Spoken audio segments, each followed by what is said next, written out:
All set. Good evening, everybody. I'd like to call to order the Braintree Town Council meeting of Wednesday, November 4th. All votes will be taken by a roll call vote, so I will open the meeting up with a roll call vote from our town clerk of the council, Sue Semino. Councilor Berica, Here. Councilor Connors, Here. Councilor Flaherty, Here. Councilor Hume, Here. Councilor Mackin, Here. Councilor O'Brien, Present. Councilor Ringus. Here. Councilor Ryan. Here. Councilor Sasha. Here. Thank All present.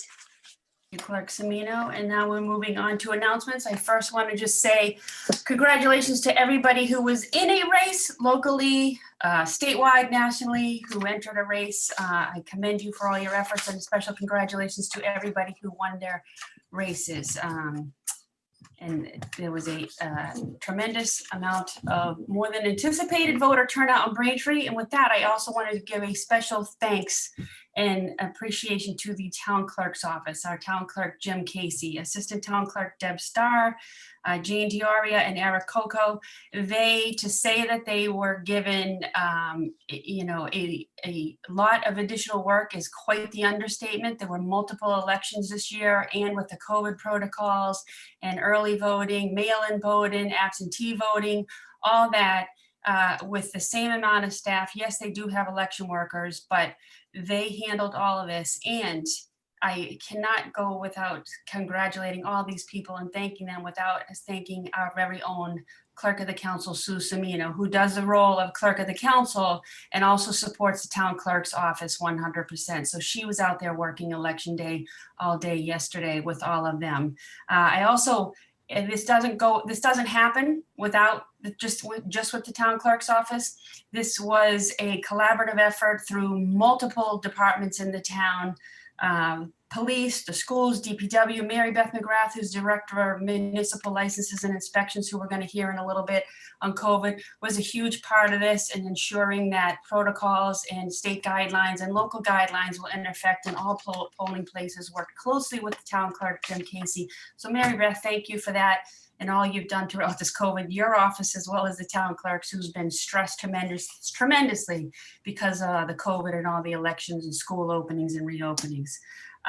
So thank you to all those, and to Maggie Johnson's Board of Registrars, as well as all the poll workers, election workers, and the volunteers. So we were all given the right to vote and express how we wanted to vote, however method you chose, and we had many, and I thank everybody for doing so. And I see Councilor Ryan, you have your hand raised. Go ahead.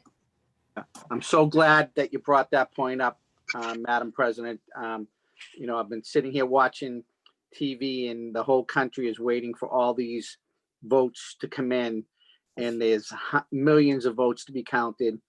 And to think the work of our town clerk's office, the job they did in conjunction with the Board of Registrars and all the poll workers that come out, and one day a year.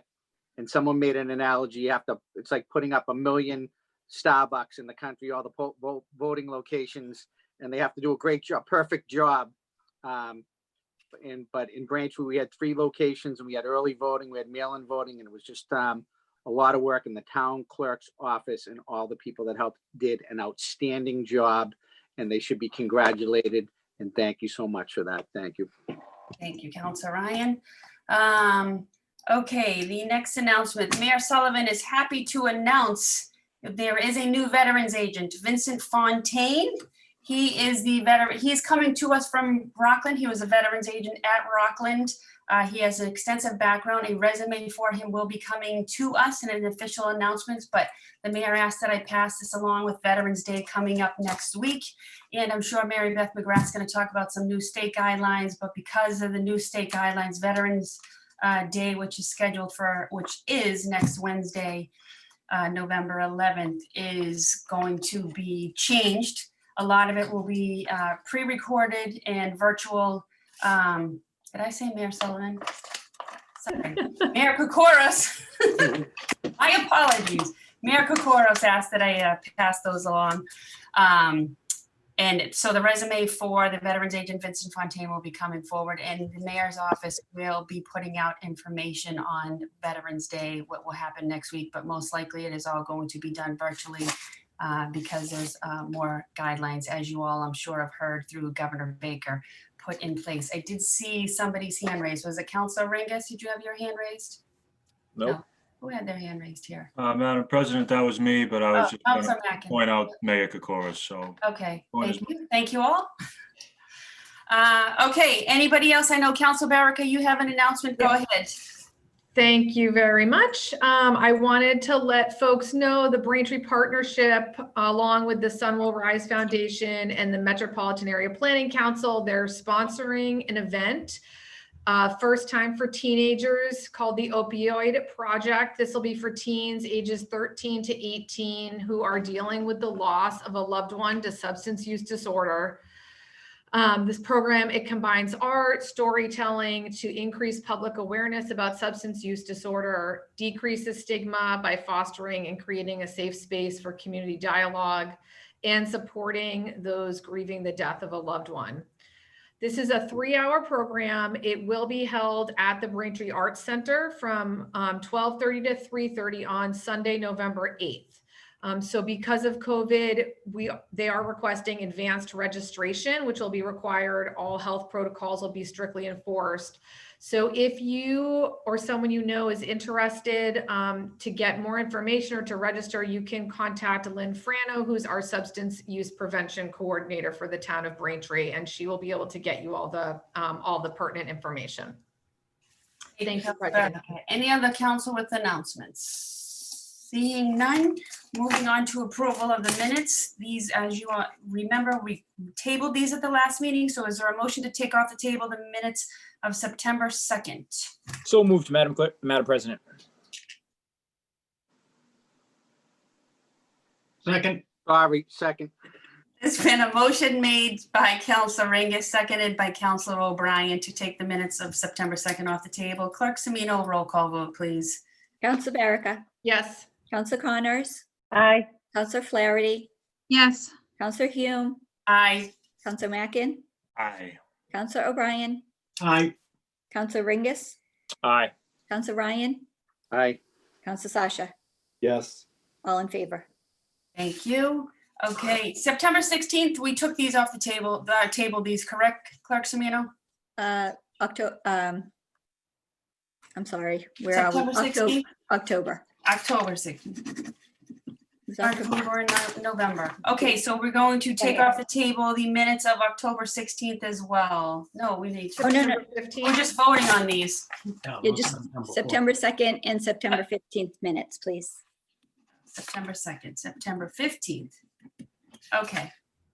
Is there a motion to take September 15th minutes off the table? I don't think we have to take them off the table. I think we have to vote on them. So I would make a motion to approve the minutes of September 2nd, 2020. Second. Been a motion made and second to approve the minutes. Clerk Semino, roll call vote, please. Council Baraka, Yes. Council Connors, Aye. Council Flaherty, Yes. Council Hume, Aye. Council Mackin, Aye. Council O'Brien, Aye. Council Ringus, Aye. Council Ryan, Aye. Council Sasha, Yes. all in favor. Thank you, Clerk Semino. So now September 15th, correct? Sure. Yes, Madam President, I would move to approve the minutes of September 15th, 2020. Second. There's been a motion made by Councilor Ringus, seconded by Councilor Ryan to approve the minutes of September 15th. Clerk Semino, roll call vote, please. Council Baraka, Yes. Council Connors, Aye. Council Flaherty, Yes. Council Hume, Aye. Council Mackin, Aye. Council O'Brien, Aye. Council Ringus, Aye. Council Ryan, Aye. and Council Sasha, Yes. all in favor. Unanimous, thank you. Okay, moving on to communications and reports from the mayor and town boards.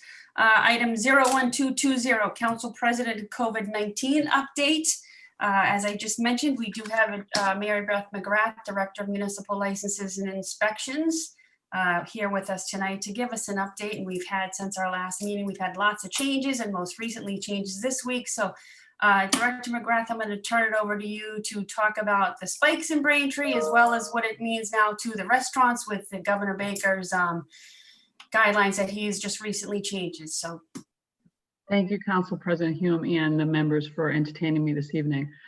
There have been a lot of changes since I visited with you 2 weeks ago, I believe it was. At present today, we had 2 confirmed cases, bringing our cumulative total since this first began March of 1,188 cases. You may have heard within the last week. So every week on Thursday, the state health department updates the COVID case reports throughout the Commonwealth in each community.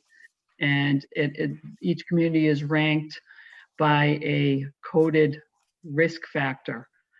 Braintree did enter into the red high risk factor last week, which means that the numbers that were being seen were greater than 8 cases per 100,000. What that means for Braintree is if Braintree stays within the red zone or the high risk zone for 3 weeks, then we will start to potentially see us moving back phases. So at present, Braintree is in a phase 3, step 2 mode for reopening of businesses and the operation of businesses. If we were to stay in that red zone for over 3 weeks, then we will start declining and going backwards, phase 3, step 1, and going backwards. That's not a direction that we want to see ourselves going in. Most recently, yesterday, actually the day before, the governor came out with some further mandates because we are currently seeing a surge in Massachusetts. There's no question about it. And that's the direction that we've seen the data going in the last several weeks. The governor imposed mandates for face coverings, mandatory mandates for face coverings. He also imposed a mandate for limitation on gatherings, and both indoor and outdoor. That includes private residences. And he also imposed a restriction, or I guess a curfew we'll call it, for closure of businesses at 9:30 p.m. beginning. All of these mandates take effect at 12:01 a.m. this coming Friday, November 6th. So what that means for our businesses in the community, not only restaurants, but the businesses in general, is that they must close by 9:30. The restaurants will be allowed after 9:30 to offer takeout and delivery of food items only. They will not be allowed to serve alcohol. So restaurants will have to close, or excuse me, businesses will have to close to allow patrons in between 9:30 a.m. and I believe the restriction goes until 5:30 in the morning, or 5 or 5:30 in the morning. So restaurants would be allowed to offer food product both in a takeout and delivery service to their clients, but they will not be allowed to offer dining service to customers. Anyone that might be in the establishment, for example, if the patron was still in the establishment at 9:15, finishing their meal, they would be asked to finish their meal and then they would exit the establishment as soon as that was done. But at 9:30, the doors would be locked or in a closed fashion so that no one can enter the premises. That's not only restaurants, but that's any other type of business. The most that would probably be impacted about that time would be restaurants, because most of the other establishments would be closed or closing around that time. So face coverings are being mandated for any persons over the age of 5, both indoor and outdoor. Gathering restrictions, so the limitation now for private residence is no more than 10 people in a gathering size in a private residence that are unrelated within a household. For indoor gatherings, for in a public setting, it's no more than 25 people. So we are seeing definitely restrictions now in that fashion. We do have some concerns coming up because we do have holidays that are coming up. Thanksgiving is a very popular family-oriented holiday that many people do tend to gather. And at the local level and at the state level, we're asking people to modify their gatherings during the holidays, because we are seeing, and science is telling us, that the spread is occurring because large gatherings are happening at certain events and different types of programming, etc. That's one of the reasons that hockey was put into a modified mode over the last 2 weeks, because we were seeing large cases of COVID occurring as a result of hockey tournaments that were happening in other states that were clearly impacting us here in Massachusetts. So it was unfortunate, but gatherings do play a very, very large part in the spread of coronavirus. So I would ask that, and I know I've been preaching this from day one, the science has shown us, we've learned an awful lot since March regarding coronavirus. And the science has shown us that the use of face coverings does prevent the spread of COVID by up to 80%. So I encourage and urge and will continue to do so, asking residents and the community to continue to follow this face covering requirements because it does work. I also ask that the community continue, and I'm going to continue to relay this message, that we can't be lax at this time about this. This is a second surge, and it can be even more dangerous than the first one that we saw. So I would ask and encourage that residents continue to take all preventative measures that they can and follow the guidelines that are being put in place. I know that it's not always popular or pleasant, but they're there for a reason, and it's to help and protect the residents of the community. The governor and our local government have imposed these restrictions for a reason. So again, I'm urging that the residents continue to follow all of the requirements for face covering, social distancing, and gathering sizes. We did run some numbers today just to kind of give you some idea of what we're seeing seasonally now. So what I've been talking with you about since March. So from March to the end of May, about 60% of the cases in Braintree were as a direct result of long-term care in assisted living facilities. We started to see a swing in June, and in June we definitely saw the flip, that we went from a larger portion of our cases being in those facilities, long-term care and assisted living, to in the community. So 77% of the cases in Braintree in June were from the community base. In July, it was 97% were in the community, meaning 3% in long-term care assisted living. In August, it was 96% in the community, September 97, and October through today, through present, 97% are in the community. So we're only seeing a very small percentage in our long-term care and assisted living facility, but the larger percent in the community.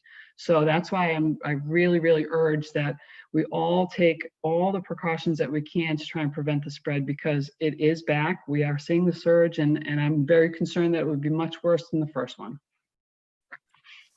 Thank you, Director Mcgrath. Now, I know Halloween was only last weekend, but I can just speak from what I saw in my neighborhood. A lot of families were putting tables out at the end or individual bags. They took the guidance from your department, the mayor's office, through the state, and a lot of people weren't going out. That was their right to do it. So from what I saw, have you had any feedback or seeing anything? I'm sure it's probably too early to tell if that was through contact tracing just because it just happened, but can you speak to that at all? Right, it is a little bit too early. Our prediction with Halloween was we would start to see, if we're going to see numbers, we'd see them in about a week and a half from Halloween. So probably as early as this weekend or into early next week. I did have the opportunity, and I wanted to make it a point to try and drive around and visit some areas of Braintree on Halloween night just to see what was happening. And much to my surprise, there was some not my surprise, but there were very few people out as compared to other years, which, it's unfortunate that it had to happen, but I guess I was pleased that I wasn't seeing large crowds. I also did see some very, very, very creative shoots and methods and ways to get candy to children, which I thought was really, really a crafty way for people to celebrate the holiday and try and do it in a safe way.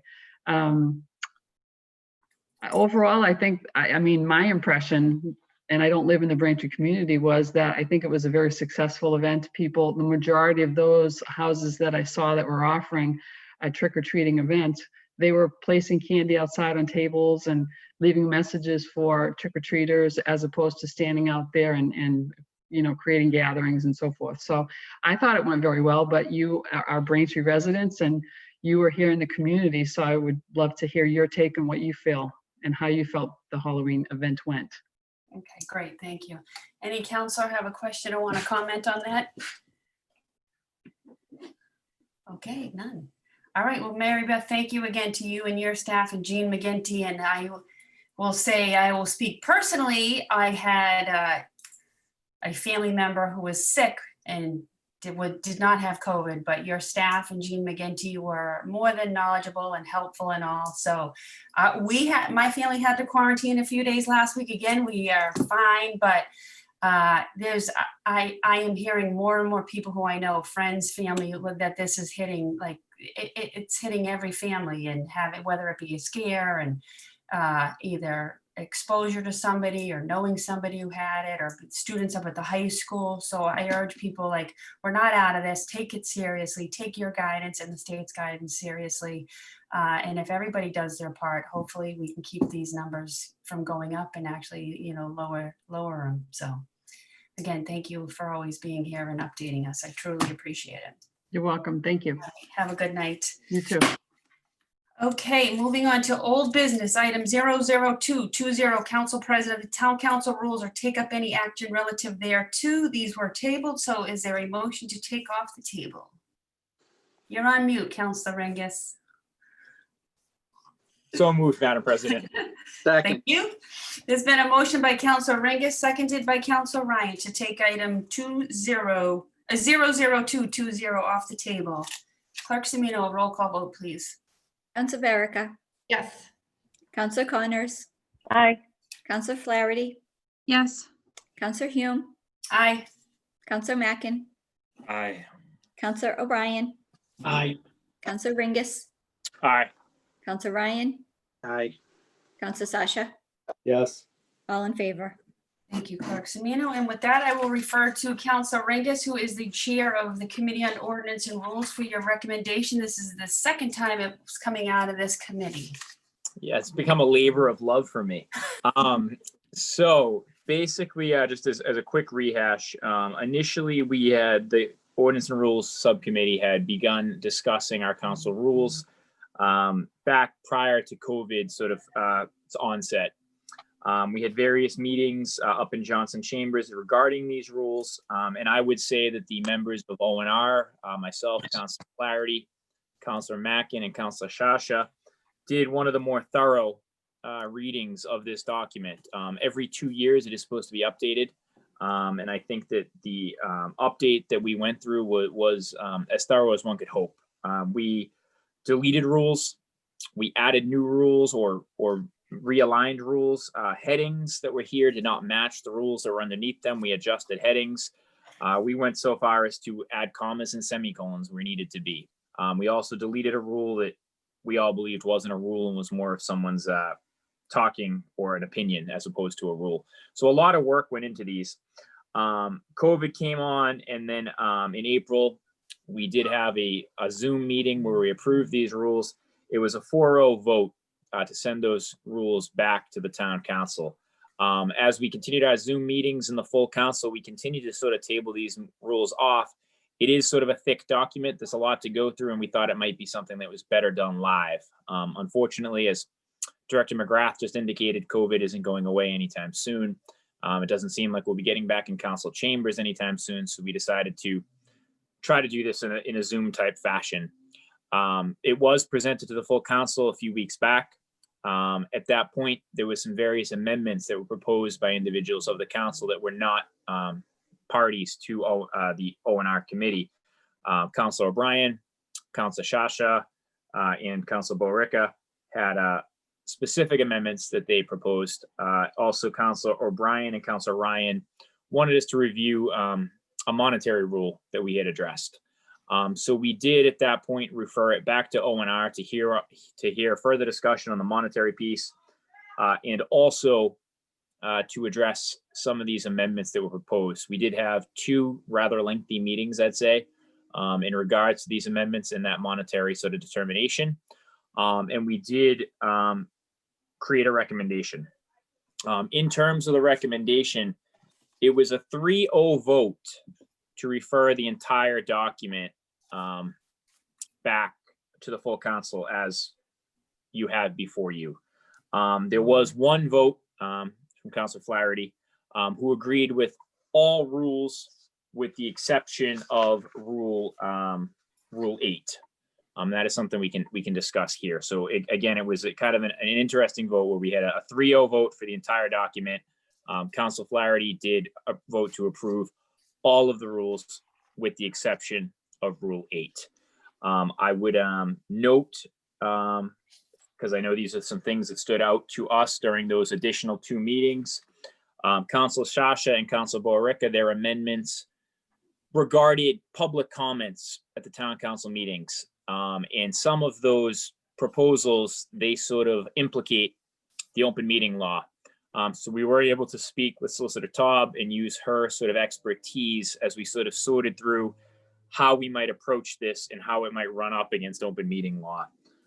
Ultimately, we didn't make many changes, or we couldn't adopt them to the fullest extent that some of these folks wanted, because of how that might intersect with or violate open meeting law. In terms of the monetary amount, which is specifically the travel or conference reimbursement policy for Braintree Town Councilors, which is Rule 64. All 4 of us did vote for that lowered amount of $1,000. It used to be a higher amount. We are proposing, based on a number of factors, and I'm sure some of the other members of O&R can address this if needed, based on what we see with the state budget, based on what we see with our budget, we see it's more prudent for us to look like we're lowering costs. And so we did, again, recommend to keep that at the $1,000 limit. Obviously, there is sort of a caveat that should a councilor exceed this amount, they will still be able to submit a request to the full Braintree Town Council for approval. I'm sure that will create some discussion tonight. But again, with that said, I think it's been a couple weeks now, or maybe almost a month, the folks have had this to review. And that is the recommendation from O&R, and I'm open to folks' comments and questions and readdressing this later. So thank you. Thank you, Council Ringus. So what we're going to do tonight, if it's the will of the committee, is we're going to take up the rules as they came out of committee, because this is the recommendation before us tonight. There's an amendment that we received after last meeting from Councilor Sasha. We're going to take the rules as presented to us, take those up. Any amendment that comes after, we either vote on the rules tonight, make the decision on that tonight.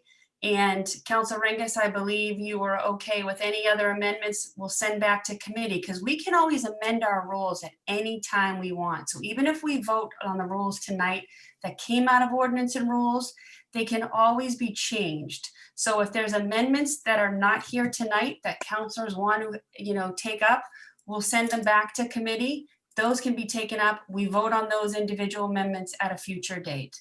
Everybody clear with that? Councilor Ringus, go ahead. Just if I could be recognized for a second time, I would piggyback what President Hume just said. I know Councilor Shasha has proposed some additional amendments. As the president indicated, there is specific rulage within here that we can, again, amend them at any time. So I think it might be behoove us to kind of get this moving forward when we're operating sort of in this weird sort of gray region where we don't have a set. We're kind of operating off the old rules, but we're all aware of the new rules. They've been renumbered. So if some of us are filing motions or whatnot on anything, it becomes confusing under which are you operating under the old rules or the new rules. So I think it might behoove us to move forward with what we have. It can always be sent back, and O&R will obviously entertain any amendments that get proposed if everyone is on board with that. Everybody okay with that? Yes? Okay. Okay, so what I'm going to do is we're going to have Sue put up the rules that Councilor Flaherty, do you have your hand raised? Go ahead. Just so I'm clear, as we go through these rules and we vote on them, are we going to vote on the whole rule package as a whole? Or are we going to vote on individual changes that have been suggested as, because there are a lot of changes. And I guess what I want to know is, do I have to accept all of the changes in my vote for them? Or do I have the ability to accept some of them, but not others? So the rules came to us with a recommendation to adopt all the rules. Council Ringus, I'll defer back to you of what specifically was discussed in committee. Like, how did you handle that? So yeah, so basically we and Councilor Flaherty was obviously very engaged in these discussions over the months. There was a particular rule, Rule 8, with some added verbiage that I believe, and I don't want to put words in anyone's mouth, but Council Flaherty, there was Rule 8 had some verbiage that she didn't agree with. The three of us, myself, Councilor Shasha, and Councilor Mackin, were fine with the package as a whole. So we voted on a 3-0 to refer this as a complete document. Councilor Flaherty agreed with, again, I don't want to put words in anyone's mouth, but every rule with the exception of Rule 8. And so her vote was for the entire package with the exception of Rule 8. And I believe that's how Clerk Semino documented it. Okay. All So I right. guess what I'm saying, I guess, for all of us is there is a discussion to be had tonight. People can approve it as a whole. Someone could vote to approve all but Rule 8, like Councilor Flaherty did. And I think that's something, but I don't think we should be going through voting Rule 1, roll call vote, Rule 2, roll call vote, Rule 3, because there's 65 of these and we'll be here Right. till sometime tomorrow morning. Okay. We will go through if, each rule to see, does anybody have any discussion? We've all had these for quite some time now. It's been in and out of committees. There's been many amendments. So I think we need to get down to business and make a decision and move forward. With that, I'm gonna have Clerk Semino put them up and we're gonna go. Council O'Brien, you have your hand raised? Go ahead. Yeah, previous speaker mentioned the whole package. If I really, could be the only one that maybe we need to make a decision on this as a group, but to go through these again painstakingly, we already did it once. I don't mean, I'm not saying we go through every single one. If somebody has a point on each one, then we'll bring it up. But if a council wants to speak on any particular rule, they should be able to, because we're voting on it, bringing it up. It's come back before us tonight with recommendation and changes. So I'm not suggesting we're going through every single rule. Okay, Madam Chairman, Councilor Ryan, are you all Yeah, set, we should Councilor go. O'Brien? Hold on, Councilor O'Brien, you're all set? I just think we should vote, and if somebody wants to talk about it, do it in a second. What came from the committee is the full package. I say yay or nay, and let's move on. Okay, Councilor Ryan, go ahead. yeah, I think we should review every change, and if someone has a problem with the change, they could speak up at that time. Okay. Okay. Counselor, Madam President, I don't want to jump over you. Would you like No. me to? Go, yep, I was just gonna call, go ahead. So I did go through these pretty thoroughly, but probably about 6 to 8 weeks ago. But I will go through them again as needed. I might go a little bit faster because I do know that we've had these now for a period of time. Well, how about we do this? Is everybody else set through Rule 1 through 7? If you're not okay with Rule 1 through 7, raise your hand. How about we do it that way? Save you some time, Council Ringus. I am on board with that. All right. Point of Rule 8. order. So we're not gonna go Counselor- through the changes, we're not gonna go through the changes. We Is that what are. you- Well, if that's easier, then I can do that, Madam President. Councilor Ryan or anyone watching at home, we did go through all of these changes. Again, like I said, about 6 to 8 weeks ago, but and we incorporated those in, and then we went back to committee for specific amendments suggested by some councilors. But are you talking about going through every change from the outset or from the changes that were made from the most recent referral? Through the chair, I'm talking about going through the changes. Okay, all right, so That's been changed, it's been 2 months. Okay. And I wanna make sure we're going through them. Okay. Okay. I have no Go problem. ahead, Council Ringus. We have a council who wants to do that, so we're gonna allow that. All right, thank ahead. you, Madam President. So if you wanted to, I am operating off a brand new set. There's also for anyone that wanted to, there is an older set that is online that you could look at.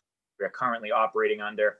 For the purposes of my speech here, when I say old rules, that means the current rules that we're operating under, and under new rules, it's the package that we're put forward. So as we look. Point of order, do Councilor we have a Ryan. copy that shows the changes? Or do we just have the new version with the changes? We have the new version, new clean version with the Yeah. changes, because the older version in Clerk Semino, we've received that one in the past with every single line marked out. Is that what you want to see? Counselor Yeah. Ryan? How you usually would review something like this, what's being All right, changed? Clerk Semino, can you pull that one up? Do you have that one handy? The red line one. Yeah.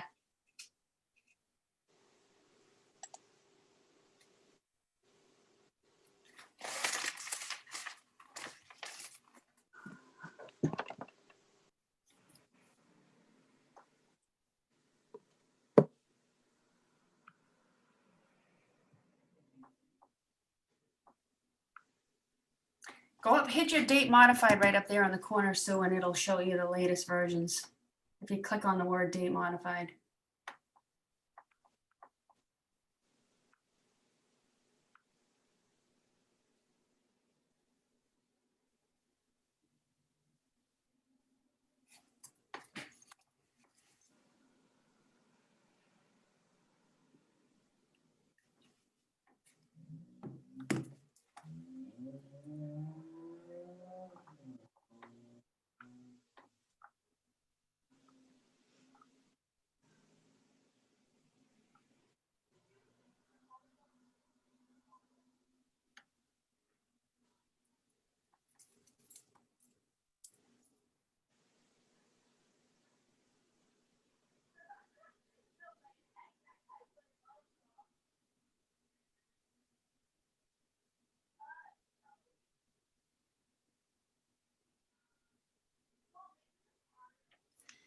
That one at the bottom, Sue, 1014.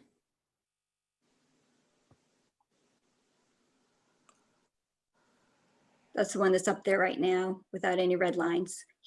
Counselor Ryan wants the red lines, correct?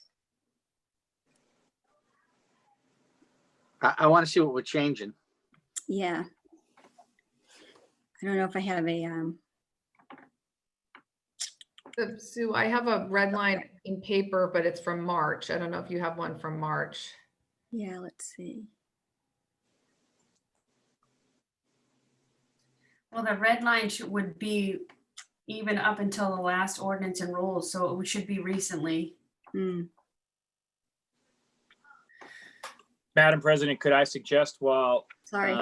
perhaps while Clerk Semino looks for that, perhaps we could temporarily table this discussion and go on to some of the other agenda items. We could come back to it to give Clerk Semino some time to look.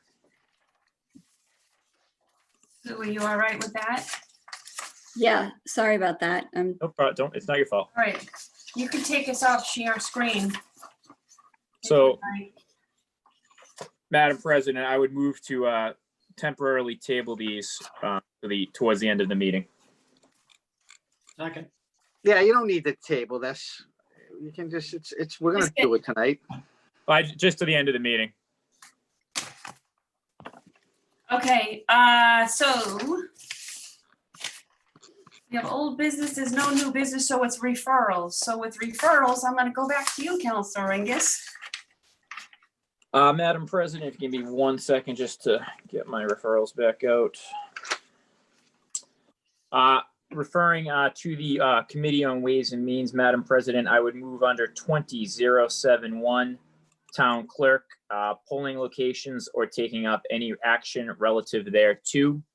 As to 20072, Mayor, request for appropriation, Smelt Brook Culvert and Fisheries Habitat Restoration or taking up any action relative thereto. 20073, Mayor, request for appropriation, Middle Street Manatee River Trail application or take up any action relative thereto. And 20074, Mayor, request for appropriation, Manatee River Trail at Armstrong Dam or take up any action relative thereto. Second. There's been a motion made by Counselor Angus, seconded by Counselor Ryan to refer all the items stated to the Committee of Ways and Means. Clerk Semino, a roll call vote, please. Counselor Baraka, Yes.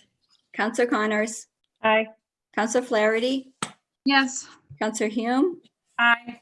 Counselor Mackin, Aye. Counselor O'Brien, Aye. Counselor Ringus, Aye. Counselor Ryan, Aye. Counselor Sasha, Yes. all in favor. Thank you. And now back to you, Council Ringus, for referrals to the Department of Public Works Committee.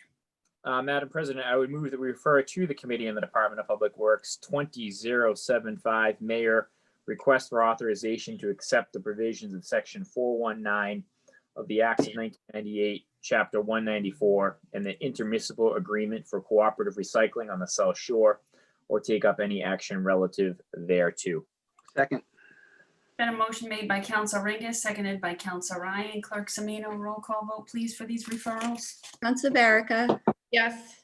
Counselor Connors, Aye. Counselor Flaherty, Yes. Counselor Hume, Aye. Counselor Mackin, Aye. Counselor O'Brien, Aye. Counselor Ringus, Aye. Counselor Ryan, Aye.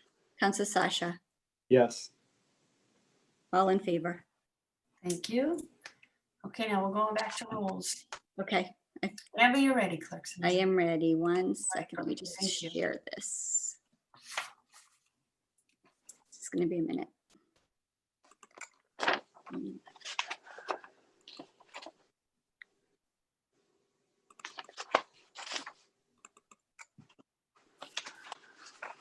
All right, let's try this again.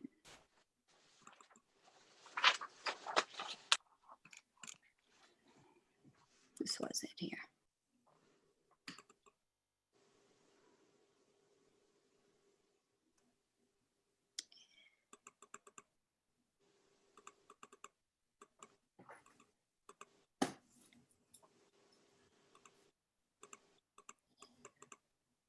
Okay, so this was the last time we met, Councilor Ringus. Okay, it hasn't come up yet. Deadlines. Yep. Okay. So I'll start at the beginning and see where we, Sure. If you want to start at the table of contents, and then we'll go from there.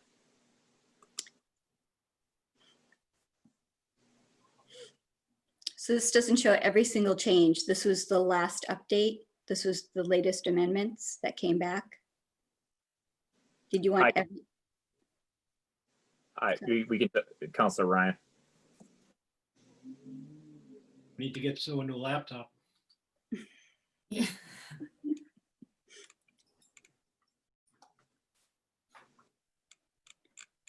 there were multiple changes. So this was the last meeting that we had for ordinance and rules that had these red line changes only. These are the final amendments.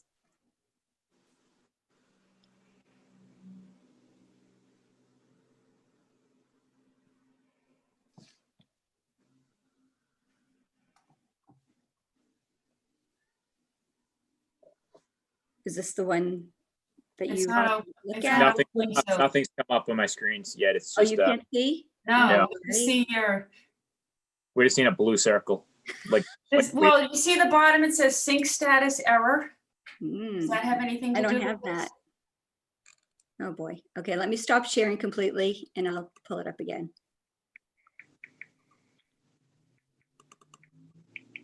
Steve Leary, if you can hear us, can you check that out? Do you see it now?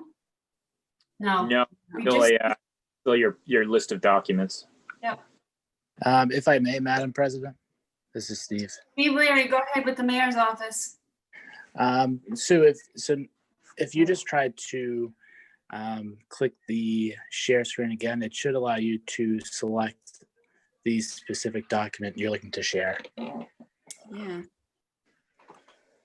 So I'm stopping share completely. Share screen.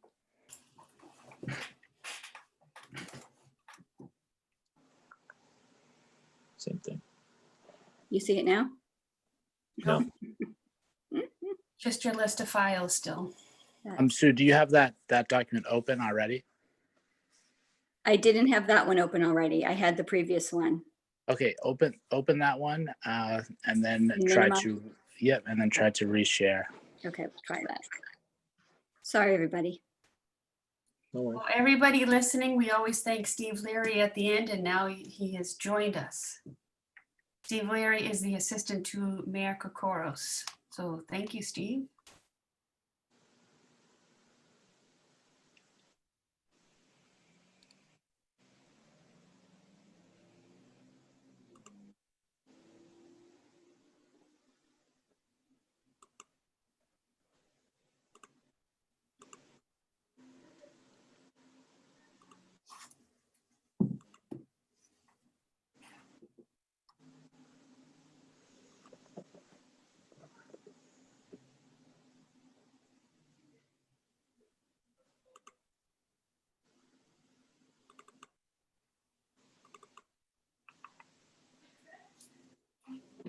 No.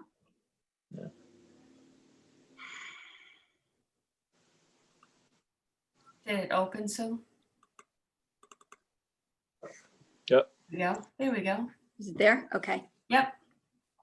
Okay. So you want to start at the table of contents, Council Ringus? Yes.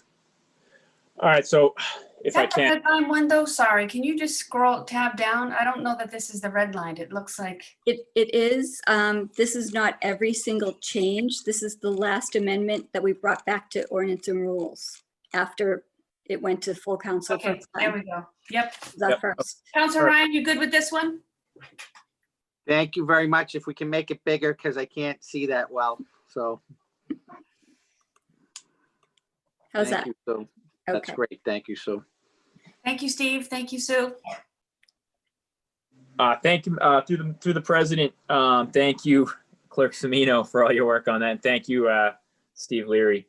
So starting with the table of contents, the rules, again, I'll call them the old rules that currently exist that we operate under now.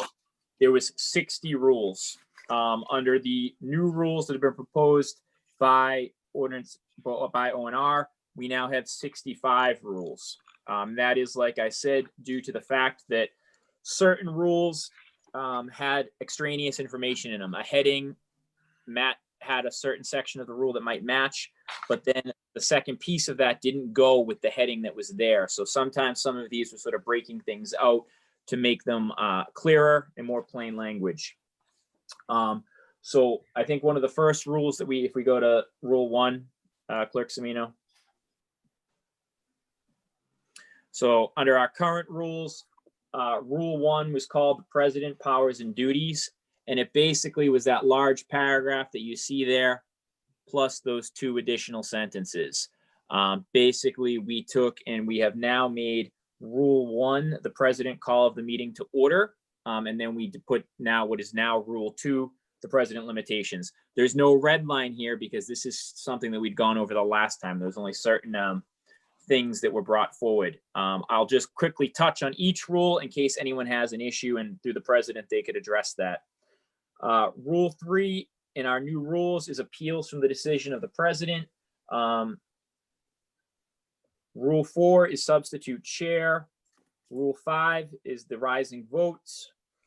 Rule 6 is the seating arrangements. Rule 7 is admission to the council floor. Rule 8 is committee appointments. Under the old rules or the current rules, committee appointments was formerly called Rule 7. Rule 8 I'm stopping at because I know that Councilor Flaherty on ONR had an issue with this. So what Rule 8 committee appointments reads is the council president shall appoint all members of all committees of the town council, whether special or standing. There is a parentheses, appointments are subject to Rule 3, appeals from the decision of the president. The reason you see a red line there is because Rule 3 is now where Rule 2 was. This was a sort of question that came up kind of pre-COVID with the ONR committee, where there is some specific language about what sort of decisions of the president are appealable and what decisions aren't. We decided it was a little gray. So there was a recommendation to ensure that this parenthetical, that appointments to committees are subject to the appeal process under Rule 3. Now, originally, when we addressed this and submitted it to the full council, it was a 4-0 vote from ONR. When we presented it to the full council, it was not one that was asked to do further amendments on, nor did anyone sort of bring up any issues with it. Later on, when we returned to O&R to address other amendments that were put forward by councilors or to address that specific expenditure, Councilor Flaherty did bring this up as something that she might have an issue with now. So that is where we sit on Rule 8, and this is the one rule within the whole package that O&R had the 3-1, if you will, vote on. Councilor Ringus, I just want to comment on that. I'm going to disagree with you that there was no issue on this, because where the council has not taken this up for a vote, there's been some discussion, and there has not been a vote on this. We're presenting it to tonight to vote on it. So it did go back. It has changed. That last sentence is something that has added. So No, that I would submit, I do agree with you. There was no vote taken on this, so it wasn't accepted, if you will. But well, when you I said there was no issues on it, which it hasn't been fully discussed and vetted for a final vote. So to say there was no issue, I don't think is. So I will read my language there. No one brought this up when I presented it to the council previously. Through the chair. Councilor Ryan, go ahead. So Rule 3, you haven't changed. You just, Rule 2 became Rule 3. And Correct. you're just changing in Rule 8 that Rule 2 became Rule 3. That's it. No. So Rule 3, okay, is appeals from the decision of the president. And that reads in relevant part, the president shall preserve decorum and decide all questions of order, subject of appeal to the council. Any member of the council may appeal the decision of the president by motion. No other business shall be in order until the question of appeal is decided. In the case of an appeal from a ruling of the president, the question shall be, shall the decision of the president stand as the decision of the council? The vote upon the question of appeal from the ruling of the president shall be by roll call to be decided by a simple majority. If a member transgresses the rules of the council, the president or any member by addressing the president shall call him or her to order, in which case he or she shall be seated unless permitted to explain. So this Rule 3, which used to be called Rule 2, is now Rule 3, appeals from the president. We did not change the language here. We just changed the number because Rule 1 became Rule 1 and Rule 2. So Rule 3 is old Rule 2. And basically, we did not change any language here. The question that came up in O&R, the discussion centered around any member of the council may appeal the decision of the president by motion. So the conversation, and the O&R members could weigh in here if they wanted, centered on the fact on what exactly decisions are appealable. Through the discussion that we had in O&R, as you continue down, and the way I sort of look at these rules are, they're kind of broken into some degree of order. Like the first few rules are about the powers and what the president does or can't do. It's about chairs of meetings, it's about seating arrangements. So the first really 8 rules are about the president and powers of the president. So there was some question where a committee appointment is a decision of the president, would that be an appealable decision?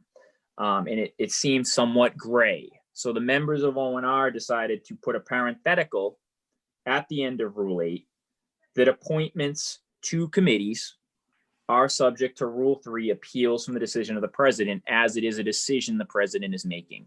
So the only change was on Rule 8, or new Rule 8, because it used to be called Rule 7, is that we're adding in that parenthetical, appointments are subject to Rule 3, appeals from the decision of the president.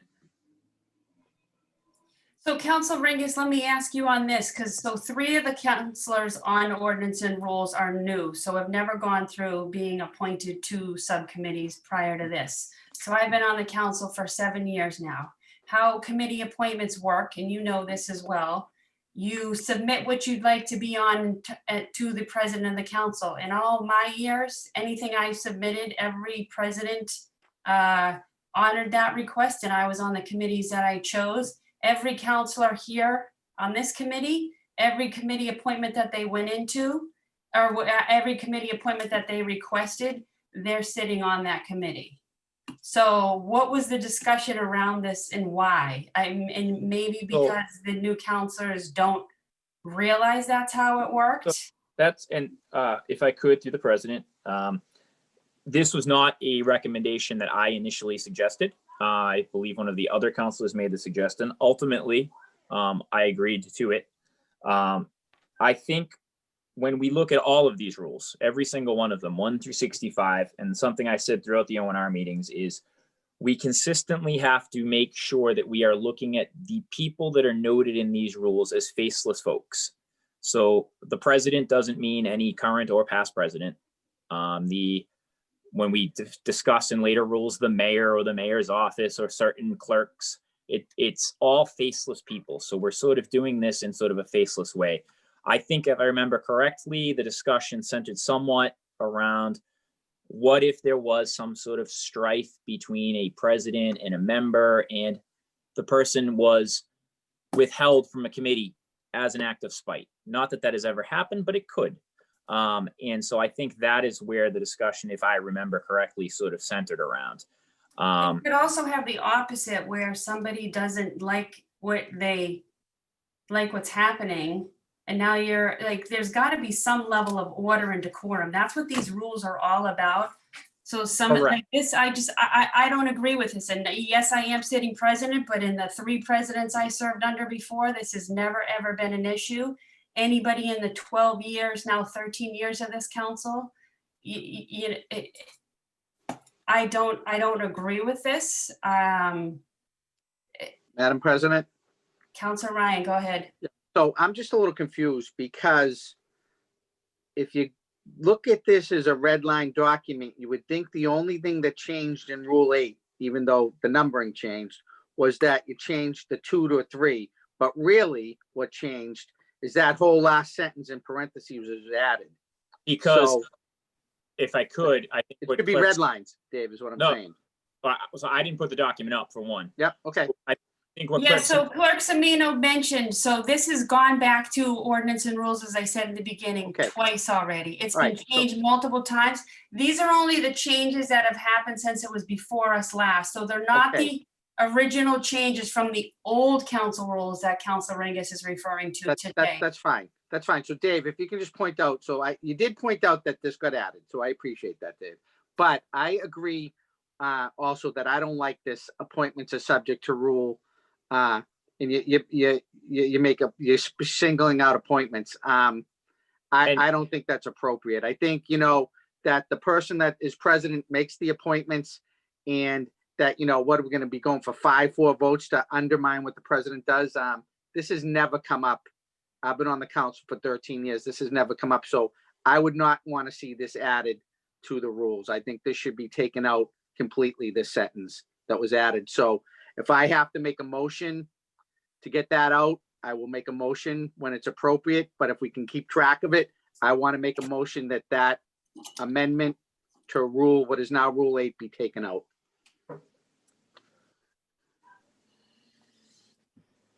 Okay, anybody else on Rule 8?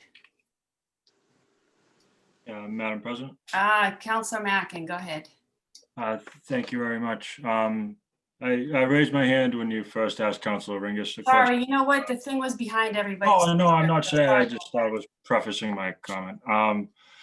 So we did, this was one of the ones in the original, as you know, we've been working on this a long time. I think we started back in February. So this was put in back in March. So it had absolutely nothing to do with any recent conversations we may have had. I don't think anybody's saying it has anything to do with any. No, I know, reason, but like, the rules are before us tonight to address and to vote on. Okay, and my other When point it was came gonna up, be or if there was issues with it before. reiterating what Councilor point of Ringus order, said. point When of we order. had this discussion. Councilor Ringus, go ahead. I think, and respectfully, I think Councilor Mack has the floor. So if you just let him speak, and then I just think we're all going to start to talk over each other. So if Councilor Mack has the floor, and then I think best for you to respond after. Thank you, Councilor Ringus. I was going to reiterate what he Councilor said. Mackin. When, well, we did create these rules. We did make a point to say that this was faceless. And as you're aware, we did do a very deep dive into this. We were very analytical. And I think just as we were going to the document, is a literal sense. There was a rule that said decisions can be appealed, and then there's a later rule that says there was a decision, and we decided to clarify that. But on the means of that being faceless and us not permitting people to vote, when O&R did originally vote to approve this, it was approved 4-0. Thank you. Counselor Sciascia, your hand's raised. Yes, thank you, Madam President. I just wanted to add to the conversation we had back in February and March. The other piece of it that we discussed was that the rule as it's written leaves some ambiguity because, and the reason it came up was that committee appointments are a decision by the president, and according to Rule 3, all decisions by the president are appealable. So the question came up, would this also be appealable?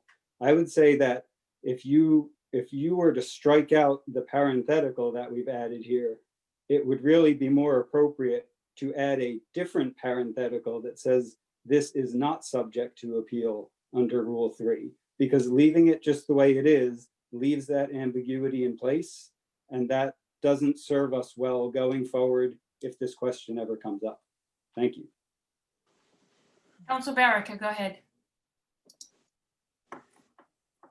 Thank you, Madam President. I wanted to echo what Counselor Ryan said. I also have concern with this parenthetical, and I actually don't think it's gray. I went back to Robert's rules because we, in Rule 60, agreed to abide by Robert's rules. And in that, it's extremely clear that because our body has determined that council appointments are going to be made by the president, it's very clear that that's not, that only the council president can undo any of her or his appointments. So I don't think it's gray at all. I think adding a parenthetical to a rule has the potential to add confusion and a level of disorderliness that we want to avoid as the council. And if we want to talk about different ways to appoint committee members, that's, like Councilor Ringa said, we can bring that up as a later amendment, but my reading of Robert's rules seems very, very clear of the intention of when a chair of a body, in our case, the president of a body, makes the committee appointments, they stand. Are you good, Counselor Baraka? Yeah, thank you. I'm sorry. Thank you. I'm going to go for a first time, Counselor Flaherty, and then Sciascia and Ringus for the second time. But go ahead, Counselor Flaherty. Okay. The trouble with this parenthetical addition is that it opens the door for a level of instability on the council that we would do really well to avoid. Although the edited rule continues to be titled committee appointments, in practice, this new parenthetical addition will reduce those appointments effectively to nominations only, because at any time, a group of 5 counselors will be able to overturn an appointment that they disagree with. So it's really easy to imagine the disorderly scrum that could result, the circus that we could see, particularly at the beginning of a legislative term when committees are first being formed. It's so easy to imagine the promises made or the alliances secured or any other machination you can think of as a group of 9 contentious people scheme to make up committees like it's some kind of fantasy football. And it wouldn't stop there if we keep that parenthetical addition. In theory, committee membership could be reconfigured every 2 weeks on any whim at any meeting. That's the instability that I'm talking about. But worse than that, with this addition, if 5 counselors really want to, there's nothing to stop them from banding together to effectively block the other 4 from being on any committees. In fact, since the president can't serve on any committee, they would really only have to block 3. None of that is in the spirit of orderly conduct that Robert's rules is meant to enforce. I don't think that we should overlook the value that adhering to Robert's rules brings to the table. I think the effort to update these rules is being made in good faith. But we are forgetting that the reason that we look to Robert's rules as a model for our own is because they've been vetted by legions of legislative bodies that have come before us. That's why we formally state in Rule 61 that the council shall be governed by Robert's rules. They are time tested, far more than any of us. If we want to adopt a new way to form committees, one that employs nominations rather than appointments, Robert's Rules offers an avenue to do that. If you look in the book, Robert's Rules identifies 4 or 5 different ways that committees can be formed out of bodies like ours. And we choose, thus far, our rules say that we have the appointment method, but there's also a nomination method. And we can look at doing that if that's what we want to, to employ nominations rather than appointments. Robert's Rules gives us an avenue to do that. But the idea that we should ignore that in favor of making it up as we go is a dangerous precedent to set. And that's why I can't support this. Thank you, Councilor Flaherty. Councilor Sciascia, go ahead. Thank you, Madam President. I would just point out that Section 50 of Robert's Rules does speak specifically to committee appointments made by the president. And what it says is that if appointment was by the president acting alone under paragraph D, he may remove or replace committee members by his own act. That gives the president the power to remove a committee member by his own act. But I would note that it says may. And one of the first things you learn quickly as a counselor is the difference between may and shall. And the default for committee assignments is by majority vote of the council. And we have chosen to delegate that authority to the president.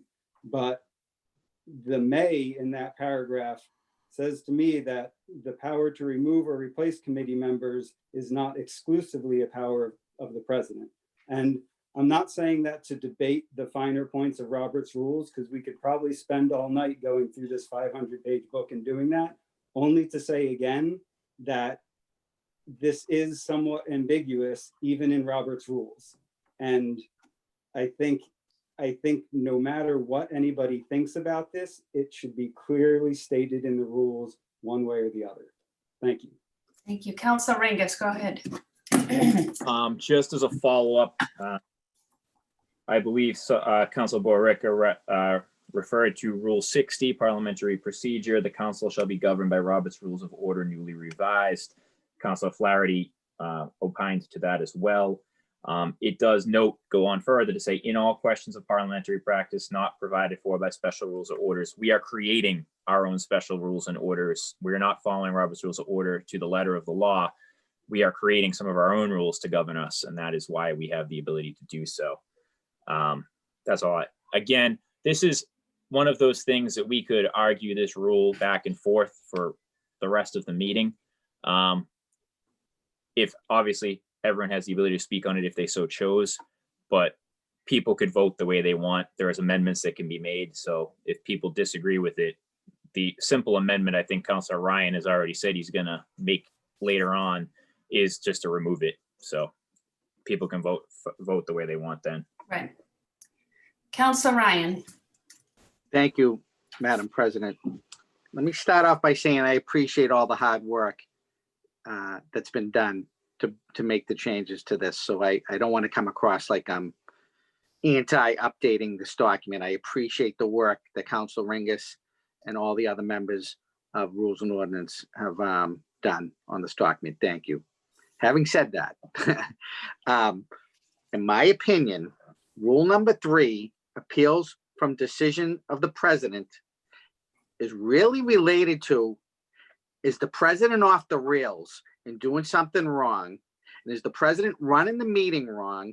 Is the president doing something wrong that the council has to say, hold on, we don't agree with you and you're not running the meeting correctly? And that's what that's about. And saying that we're going to say now you can appeal committee assignments, what's next? You can appeal seating assignments. You can appeal the order of the agenda. That's not the purpose of Rule number 3. I've been on the council for 13 years, and the president appoints people to committees. That's how it is. It's not up to other counselors to say, we don't like that, and we're gonna appoint the people to the committees. That's not their job. It's up to the president to appoint people to committees. So I think I disagree with it, and it's not appropriate, and I won't be supporting it. Thank you. Thank you, Counselor Ryan. All right, Counselor Rinkus, back to you. You want to move on? I would love to. Go ahead. now. The floor is yours. Thank you. Again, I'll just sort of kind of where I can, nothing here obviously is red line. So nothing here there's some of these things were presented to us previously. You see no red lines. So this wasn't where there was additional amendments proposed, but I will just quickly touch on them in case, like Rule 8, someone has an issue. Rule 9 is about clerks and employees. As far as I remember, there was no real changes to any language. Again, it's just sort of the numbering on a lot of these has changed because of the creation or the breaking down of new rules. Rule 10 is addressing the president or the chair. It seems like it's a pretty straightforward rule. It's just how you address the president or the chairperson of a subcommittee. Some of these are just decorum rules. Rule 11, which Clerk Semino, there is, I think, a small issue here. There should just be a colon next to Rule 11 because there's a colon on every other rule. Is debate limitation. This is more just about, again, how one speaks in the meeting. Rule 12, I don't see any issues. Can I make a with. point of order, Dave? Sorry. Counselor Ryan, go ahead. So that says you can only talk twice on any one issue. So we really don't follow that rule. Without leave of the council. There's an addition without leave of the council. So this is the rule as we've always had it. No member shall be allowed to speak more than once upon any subject. Every other member choosing to speak thereon shall have spoken, which is the president's duty to sort of ensure that people have the right to be recognized. No member shall be able to speak twice upon any one subject, no for longer than 5 minutes without leave of the council. So we have the ability, any council could always make an objection and say no. Thank you. Moving on to Rule 12 is speaking decorum of the members. No member shall be interrupted while speaking, or unless, like Councilor Ryan did call the point of order. That would be the way that you interrupt someone. Rule 13 goes to the speaking decorum of the public. Rule 14 goes to point of order, which Councilor Ryan just invoked on me a few minutes ago. Rule 15 would be voting. Rule 16 is the election of officers. Rule 17 is tie votes, which is generally recognized that a tie vote on any proposal means the proposal is considered lost. Rule 18 is as to division of a question. Rule 19 is a demand for a roll call vote. Again, these are normal sort of things that any body generally has. Rule 20 is as to motions and procedure during debate. Rule 21 is on motions to reconsider. I'm sorry, I'm just catching up my old rules right now. This was a change that we presented last time, so that's why it's not redlined here. We gave motions to reconsider their own sort of rule number. They used to just be included up in Rule 20. We just gave it its own number. Rule 22 is motions to lay on the table. Rule 23 is as to adjournment and recessing. And again, if anyone has an issue, you can raise your hand or interrupt me. Rule 24 is written proposals and resolutions. Rule 25 is to personal privilege. Rule 26 is as to a suspension of a rule. Rule 27 is as to council meetings. Rule 28 is as to executive session. Rule 29 is as to special meetings and notice. Rule 30 is to hearings. So this one does have a little bit of red line. So we addressed it after our presentation of this full packet to the council. This is about timing on how long a meeting can or cannot last. And it's about granting additional time for someone to speak. There was some discussion between 2/3 and majority. So it currently stands at 2/3. Madam Chairman, so we're on number 30 right now. So Dave, as you were going through from, we talked about 8 and then we got to 30. Is anything changed in number 9 through 29 or very little, or What's changed?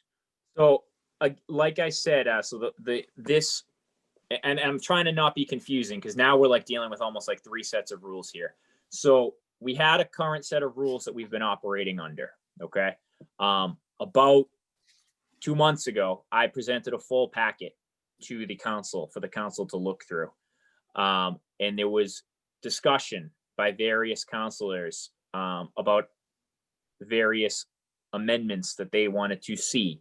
So we took it back to O&R. So this document, I believe the clerk Semino is showing right now, is us working forward from when it was referred back to So my us. question is, so from Rule 9 to Rule 29, did anything change in any of those?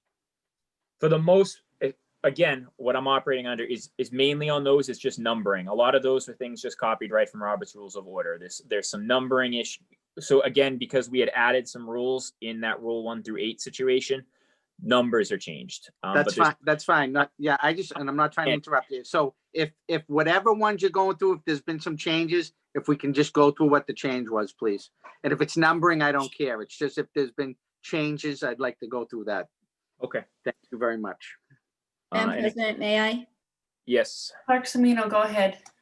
I just wanted to make a statement on Rule 30, that after going back to ordinance and rules, the decision was to actually have it be majority vote. I'm sorry, I misspoke there. Yeah. Okay. Apology. Because I think the way you have it shown here is it says 2/3. It was majority. It's reversed. So again, my apologies. It's majority. In terms of Rule 32, order of business, there was a small change here where we sort of renumbered this and made sure. So the way it was is you can see how moment of silence is kind of hanging out there. All we did, again, like I said, we did some very sort of small moves. We took moment of silence and we put it in. It now reads number 1, Pledge of Allegiance / moment of silence. And then it goes into everything else. So again, like I said, we made some pretty small changes. We had noted that was just hanging out there without a number. So we moved it up. It's Pledge of Allegiance / moment of silence. Moving down, Rule 33 is agenda requests from other town departments, and Rule 34 is agenda requests from council members. There was a lot of discussion on this, and there was some changes as to when things might get delivered. And there was a lot of discussion between Wednesday and Thursday. We wanted to ensure that things could get to the council, and there was some people in the past, I think anyone who served on the council knows that sometimes we feel like we don't get documents in a timely fashion and we're asked to vote on things. So we're trying to ensure that we get these things in a timely manner. And so that was, there was some ongoing discussions back and forth about when that time should indeed be. Madam Chairman, can I ask a question? Yep, go ahead, Councilor Ryan. So is this some of the additional ones we're getting proposed to change this? These rules existed. They've been renumbered. Okay. But Yep. these 2 rules existed, but there was a lot of discussion between Wednesday and Thursday. No, I know they existed, but I mean, we got separate stuff from Council Sasha, that he wants to change. Are these already incorporated in his No. comments or? So are you talking about the new things that Councilor Sasha proposed in the email that we received? Yeah, So No, if they're not. but they're not, because if you and I know there's a lot going on here. At the outset of this discussion, President Hume noted that those new proposals that we've just received in our email to Councilor Sasha, those are not going to be addressed tonight. There is, as you're aware, being on the council for so long, there is a rule that at any point we can amend a rule, we can change a rule. So we're just trying to get bodies of rules addressed. And if Councilor Sasha wants to refer these newer proposals that he's sent to us via email, they can be referred to O&R and we'll look at them then and then bring them back if need be. But we're trying to get this ultimate body done tonight. So we're not looking at those new proposals on the email. okay, so Madam Chairman, so you just, Dave, the main change here is you changed Wednesday to Thursday. I believe that is correct, yes. So Well- Madam Chairman, to Sue Semino, does she agree with these recommendations on these time constraints? Are they doable? Are they good? Are they good for the good of the council? I can work with it, Charlie. It's fine. Does it make your job harder or easier? Is it doable? I just really want to know. No, Thursdays are fine. Absolutely fine. And what was it before? It was Wednesday before. Okay, You good, Counselor Ryan? thank you very much. All right, I have a question on this. So we've added language that it will be to the town clerk's office and the clerk of the council no later than 10 a.m. It has to get to the clerk of the council first by 10 a.m. Sue, do you see any issue, Clerk Semino, with adding the town clerk office language in this? Because once you get all your documents, you have to post the meetings in a timely manner, so they have to go to the town clerks. So to put in a time deadline, is that necessary, and does that make your job more difficult? So the town clerk's office wording, that's just getting them a copy of what I get is really all it is. Okay. Council Ringus, is that what was discussed? That was the intent here? Yes, so we were, and I'd say Clerk Semino was very much involved in some of these time standard discussions. As Councilor Ryan indicated, we don't want to make, Clerk Semino, I think, has one of the toughest jobs in town hall, and I will always say that. And she's dealing with the 9 of us. So I think we wanted to ensure that any rule that we put forward did not put any undue burden on Clerk Semino. And so I believe that she was, anything you see in terms of changing of times, I believe Clerk Semino was on board with, and she can always interject if need be and if I'm misspeaking. All right, thank you. Go ahead. We are moving to Rule 35, citizen participation at council Point of meetings. order. Councilor O'Brien. Had his hand raised. Yep, go ahead. I'm looking at my papers, not the screen. Sorry about that. That's all right, to the chair or the president or whomever. Why is the council member agenda requests seemingly seemingly discretionary as it pertains to the last sentence in rule number 34, which is, if a request cannot be on the next agenda, the council president shall specify when it will be placed on the agenda and must be placed within 3 meetings unless agreement between the councilor making the request and the council president. Why are those optional, if you will, and Rule 33 is not optional? So why are 34 is discretionary and Rule 33s aren't? So Ryan, you want to speak to, Ringus, sorry, speak to that. I can, I'm just rereading really quickly.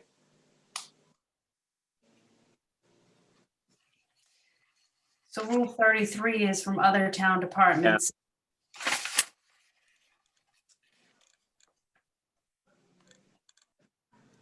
You know, I can see where one could, I can see where that question would arise. One is obviously dealing with requests from other departments, which could be the mayor's office or someone else. And Rule 34 is requests from us for things to be on the agenda. This language is here to ensure that something does get on the agenda. I think the reason we put it here is, when there's a request for the agenda, we sometimes have full agendas. We may have a situation where we're going over the budget, or we may have a situation where we have a zoning issue that is going to take up a long time. And I know that through these rules and what we know through practice is that the president and the clerk of the council sort of put the agenda together to decide what is going to fit. And that's part of the powers that the president has and part of what Clerk Semino's job is. So I think we noted this here, knowing that on occasion things might not be able to fit in the agenda. But this here just gives the counselor the indication of that there is some sort of, I guess, plan in place for how they can ensure that what they want to see on the agenda does at some point get there. So that's the only sort of answer I guess I have on that. I think the intent there is to ensure that if it doesn't make it on the agenda, that you're going to have some sort of specification of when it will get on the agenda. Councilor O'Brien, you good? Well, I think it could go much like the paragraph that we moved, which was, I believe, the above order cannot be changed. I don't remember which one it was. I don't think it's appropriate there, but I'll make a motion at the end. Thank you. Okay, Councilor Ryan, go ahead. So I would say my interpretation of this is that Rule 33 is, we just talked about getting stuff before us in time to get on the agenda. And then sometimes the town's business can come to us and it didn't make it in time to be on the agenda with the time guides that we've set up. But it's really in the best interest of the town that we put it on the agenda and talk about it. So that's Rule 33. So we've put in there that, 2/3 say it's okay, then we can do it. And if it's reasonable and it's obvious we should be talking about it, then we should be able to get 2/3 of the town councilors to support talking about it. Rule 34, a council member. Now, I've seen some pretty crazy requests by council members to put stuff on the agenda. And sometimes the job of the council president is to be the gatekeeper for the council. And sometimes you really don't want to put stuff on the agenda that maybe you let cooler heads prevail and let things calm down. So sometimes, you don't want to put something on the agenda, and it's in the best interest of the council to not put it on the agenda, even though one councilor wants it on the agenda in the minority. So that's what I interpret this as. So it's really the council president working with that council and trying to, figure out if it should be on the agenda, when it's going to be on the agenda. That's how I interpret Rules 33 and 34. Thank you. I agree with you. Councilor Ringus, you want to continue? Sure. Now, Rule 35, that was one of the ones, and you can see a lot of red marks in here. So Rule 35 was where various, so after we presented to the full council, Councilor Borica and Councilor Shasha had some amendments they proposed along these guidelines of citizen participation at council meetings. And there was a lot of discussion, and we did include Solicitor Taub in her role, or Chief of Staff Taub in her role as solicitor, in sort of helping us sort of work through how some of these proposals might implicate open meeting law, because you can't have things being discussed at a meeting that aren't on the agenda. So when you have these sort of citizen concern type blocks, it can create an issue for the council if something starts to be discussed by all of us and it wasn't previously noted or publicized. So we tried to work through these as best we could. I think, in short, what Councilor Shasha and Councilor Borica were trying to do was sort of, and they could both speak to this, was sort of to create a citizen concern spot on our agendas. And it just seems like it wasn't something that we could do. People can't just, there was no way to do it in a way that might not hurt us later or cause issues with the Attorney General's office later if we just let people sort of come and speak. And so that's kind of where all this sort of redlining was. Ultimately, Rule 35 is the one that you have before you tonight. It reads as it reads. Thank you, Councilor Ringus. And I do appreciate the intent of getting by two of the councilors to get the public involved, which we do have public hearings, and we as councilors, constituents can always come to us and we can bring something up at a meeting on behalf of a constituent. And I don't believe we've had any citizens this year come before us under this particular rule, but in years past, citizens have reached out to us to get on the agenda to discuss a concern of theirs, and it does follow our rules and all that. So there are things in place for residents to participate, and we as counselors are the voice of our residents. So that is the biggest way. And now I'll go to Councilor Ryan on that. So thank you for the counselors who brought those issues forward. Counselor wanna Ryan, thank- go ahead. Yeah, thank you. I want to say thank you to the counselors that brought this forward as well. This is something that I think is a good change to have. And I think it's very timely, given the way we're conducting our meetings now via Zoom. And, I've been the president of the town council twice. And if we were doing business as normal and we were sitting in the town council chambers at town hall and a citizen came to the meeting and raised their hand and asked if they could speak, and if I was the president, I'm going to let them speak. I'm going to let them get up and speak. I don't know what the town solicitor is recommending on that. That's the job of the town council president to make. That's the kind of decisions the town council president has to make, whether to let somebody speak or not. If somebody makes the effort to come to a meeting, I'm going to let them speak. Now, you have to be careful because where's it going to go and things not on the agenda. But, I think everybody has a right to be heard in our form of government. Now, having said that, we're not operating under normal times right now. We're having Zoom meetings, and it has to be very careful, people speaking at Zoom meetings and meetings being taken over by people that you don't know who it is speaking anonymously. So I think we're not operating under normal rules. I think this is a good rule to go with for now under the way we're operating, and I appreciate this being put in. Thank you. Thank you. Counselor O'Brien, go ahead. Thank you, Madam President. So brief, and then I'll go to my main reason.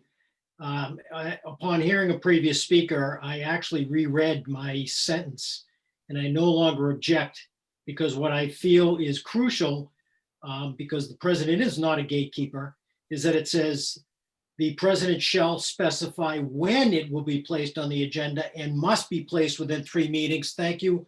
I drop my objection to that. However, now on Rule 35, I still fail to understand why the last paragraph is stuck in Rule 35. The agenda is crafted by the clerk, and the clerk's agenda description falls under Rule 32. I really feel that that last paragraph regarding the agenda belongs in Rule 32. Otherwise, it seems, and we all know how the stuff is written and it can be digested in many ways by different people. It seems like the agenda will be prepared, et cetera, for that paragraph is solely for Rule 35, and that is not the case.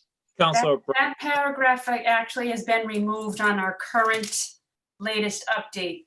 so if I could, Madam President, I'm sorry Go to ahead, interrupt. Counselor Rengus.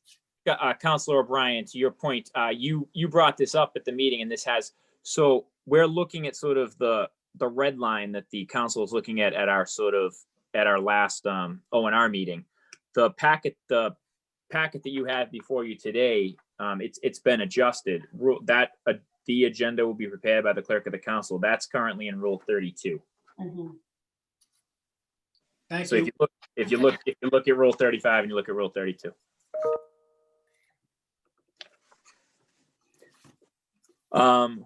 If I can, moving Go ahead, on. yep, continue. Again, numbering is different, but Rule 36 is anonymous communications. Obviously, unsigned communications are not introduced to the council. Rule 37 is as to so Rule 37, which is not shown here, it is in the packet that you have before you because we added it in at the last O&R meeting. Rule 37, which is in the packet before you, is distribution of council correspondence. So this was added. Correspondence received by any councilor that is intended for distribution to the full council shall be distributed to the full council within 5 business days if received electronically and 10 business days if received in any other form. Council member will forward to the clerk of the council for distribution. So the reason this came up and the reason we put it here was one of the things we did was try to make sure that things got lined up correctly. Like I indicated at the outset of this conversation, Rule 1 through 8 are kind of about powers of the president. Rule 38 going forward talks a little bit about our committees, but Rule 33, Rule 34, Rule 35, Rule 36, Rule 37 now are about how things are introduced at our meetings and how people participate at our meetings. So obviously Rule 36, we have never and should never allow unsigned communications to be introduced because that allows anyone to take any shot at anyone they want. Rule 37 though is, I think President Hume addressed it in terms of us looking at citizen participation. Sometimes a member of the community doesn't want to speak before the council, but they might have something that they are presenting to their district councilor that they want the entire council to be aware of. Maybe it's a neighborhood issue, maybe it's a water table issue in their neighborhood. So basically, if a resident sends correspondence to one councilor asking us to distribute it to everyone, we will ensure that that does happen. So we would refer that to Clerk Semino, who would get it distributed. Councilor Ringus, so I understand this is new in the language, the first sentence, correspondence received by any counselor that is intended for distribution. That's awfully subjective. So is it, from what you just said, if a correspondence specifically says, please distribute this to all the town, like if it does not say that? But yeah, that was a discussion we had. But that's why it kind of ties in with Rule 36. Sorry, go ahead. Obviously, Rule 36, we all, anyone who served on a body in this town, we get those unsigned letters. Sometimes it's because it's an attack on someone. Sometimes it's an unsigned letter because maybe the person just doesn't want to be identified. I think we've all been approached probably at some point as counselors or school committee members by someone in the town that maybe isn't as vocal, doesn't want to be necessarily the person speaking on an issue, but wants an issue brought to their attention. So as you said, yeah, this is sort of a very on point rule, if you will.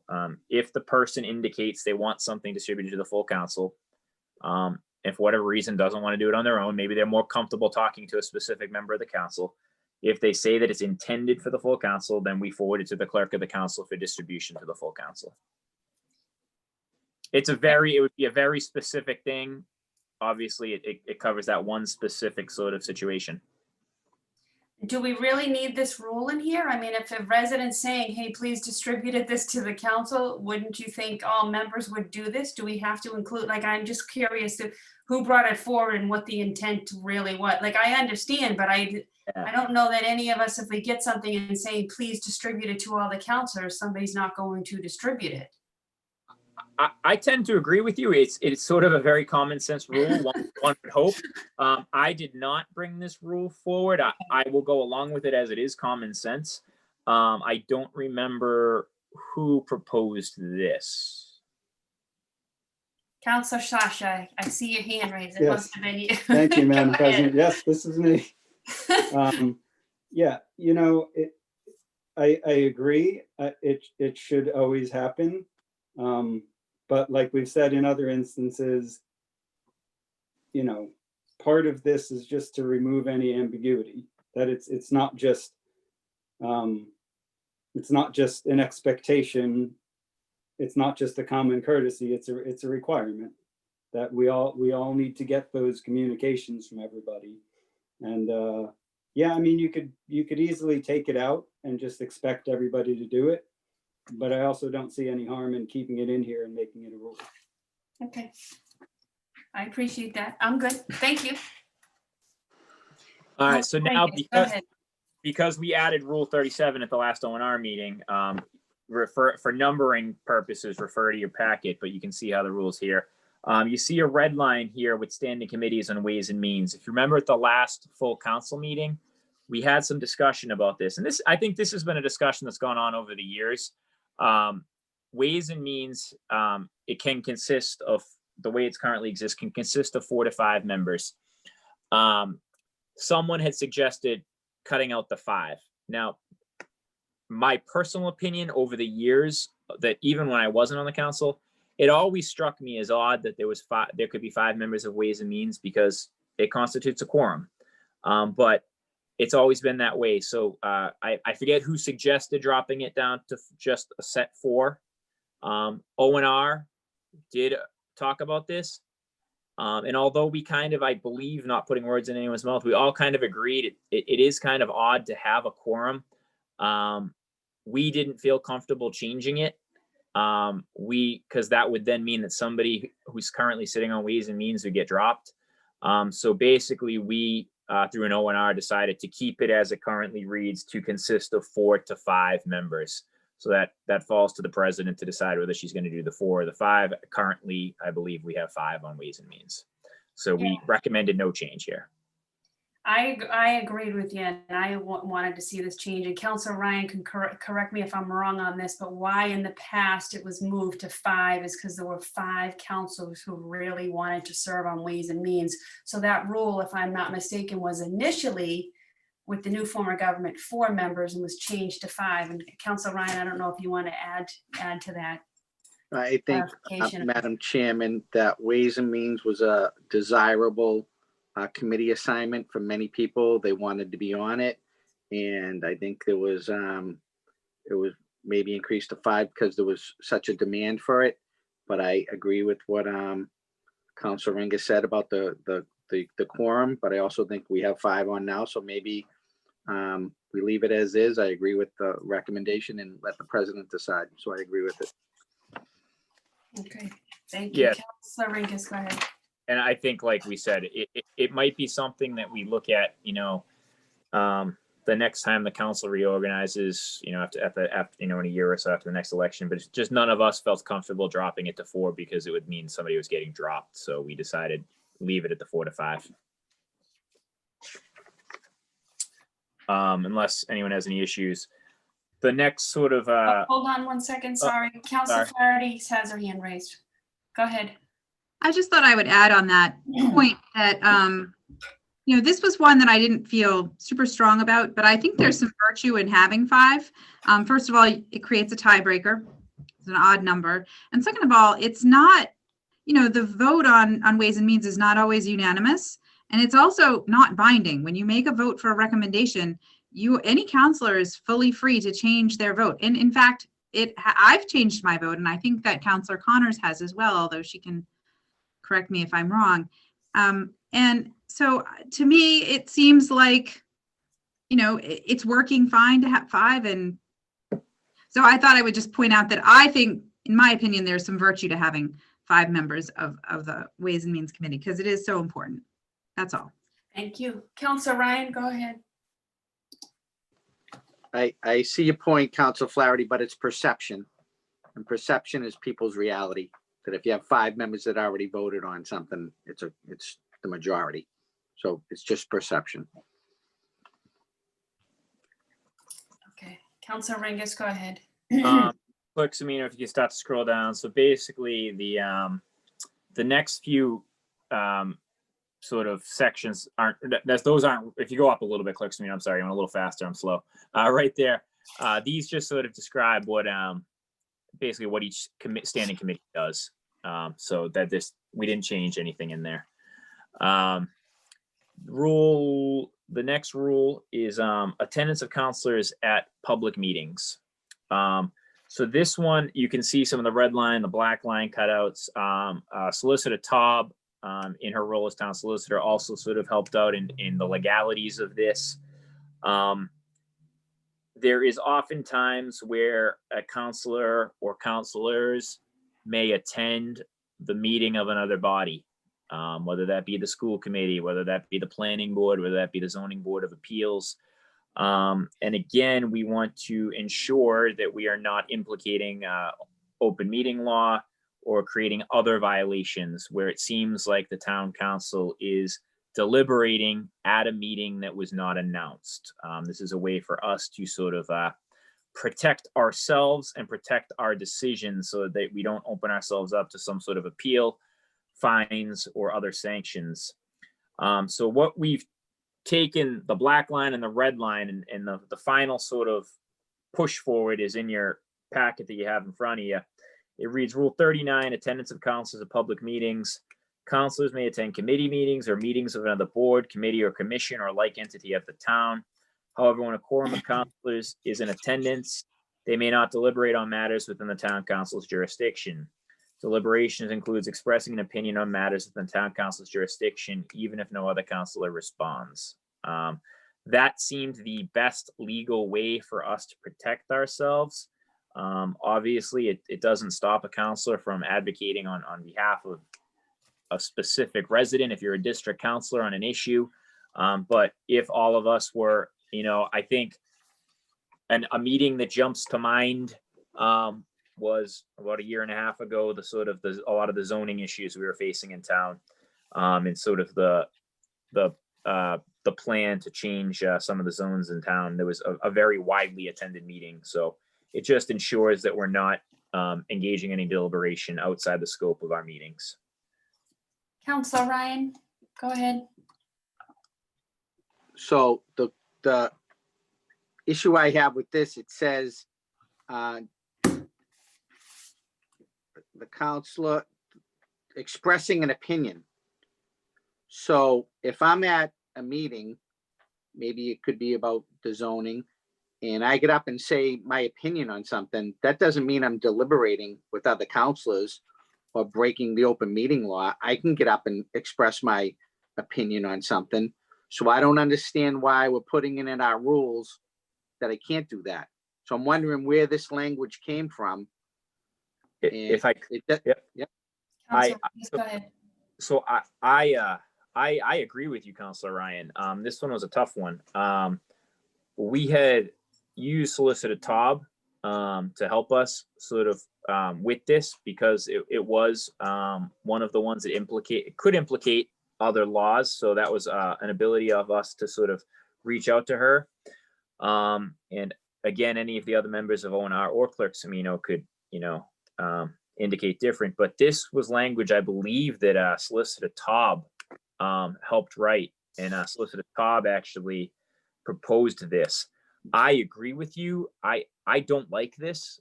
I pushed it forward, but I believe as a counselor, I should. That part of my job is sometimes to go and express an opinion. I think Solicitor Taub was trying to ensure that we were safe, or very safe, in not implicating open meeting, which I understand that's her job as the town solicitor. And again, any of the other members of ONR could correct me, or even Clerk Semino, but I believe this is the language that was proposed by the solicitor. But I do agree with you, Counselor Ryan. I feel it is kind of limiting. So that's. Counselor Ryan, you want to continue, and then I'll get to Counselor Baraka and Shasha. Yeah, I'm gonna make a motion that we take out that sentence, deliberation includes expressing an opinion on matters within the town council's jurisdiction, even if no other counselors responds. That's our job. So I'm gonna make a motion to take that out. Okay, Counselor Baraka, go ahead. I'm very comfortable with Counselor Ryan's recommendation. I was going to say the same thing. So thank you. Okay, thank you. Counselor Shasha.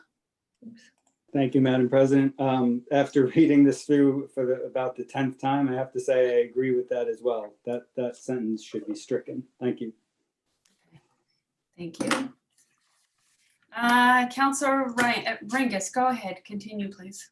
And if it's any consolation, I will actually be voting to remove it as well. But I wasn't a huge fan of it from the get-go. So we can move on from that. Going on, special committees. There's a rule 40 in your packet is special committees.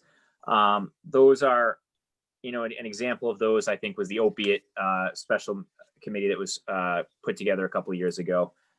These are sort of committees that aren't standing. Rule 41 goes to committee meetings. Rule 42 goes to the chair and quorum at committee meetings. Rule 43 goes to committee reports. And now this one had some discussion. So there was it read annually or biannually at the discretion of the chair. All committees shall provide a report to the full council summarizing the results of the committee's meeting. It kind of gave you a choice, annually or biannually. We indicate in the rules before you that it is going to be biannually. All committees shall provide a report to the full council summarizing the results of the committee meetings. Oftentimes we're providing a report right after something is voted on. But this, I think, is important just to track the work that the committees are doing. To leave it in or seemed odd. So we just decided it'd be best just to define it out so everyone's operating under the same rules and guidelines. So we said biannually. If a committee doesn't necessarily meet for some reason, then the report would be very short. Okay, Councilor Ryan? Yeah, so I'm thinking, I'm the chairman of the Public Works. I'm thinking we do issue minutes of our committee, and we vote on them. So we have minutes. So is this something, are we thinking this is something that Sue Semino can take the minutes and put together a report? I don't know how in some cases, I see this could be valuable and I agree with it, but other cases it could just be redundant in, creating work for, if I'm doing this, I'm going to ask Sue Semino to help me put this together. So I'm wondering how useful it's, in some cases it would be. That's all. That's my point. I agree with you, Councilor Ryan. Councilor Ringus, you want to talk to what the intent or who brought this forward? So the as far as I remember, and if you just give me one moment so I can access my computer. My apologies, my computer sort of went to frozen. Okay. I don't see any hands going up, so. Thanks, everyone. No, it was Councilor. Oh, Councilor O'Brien. Here we go.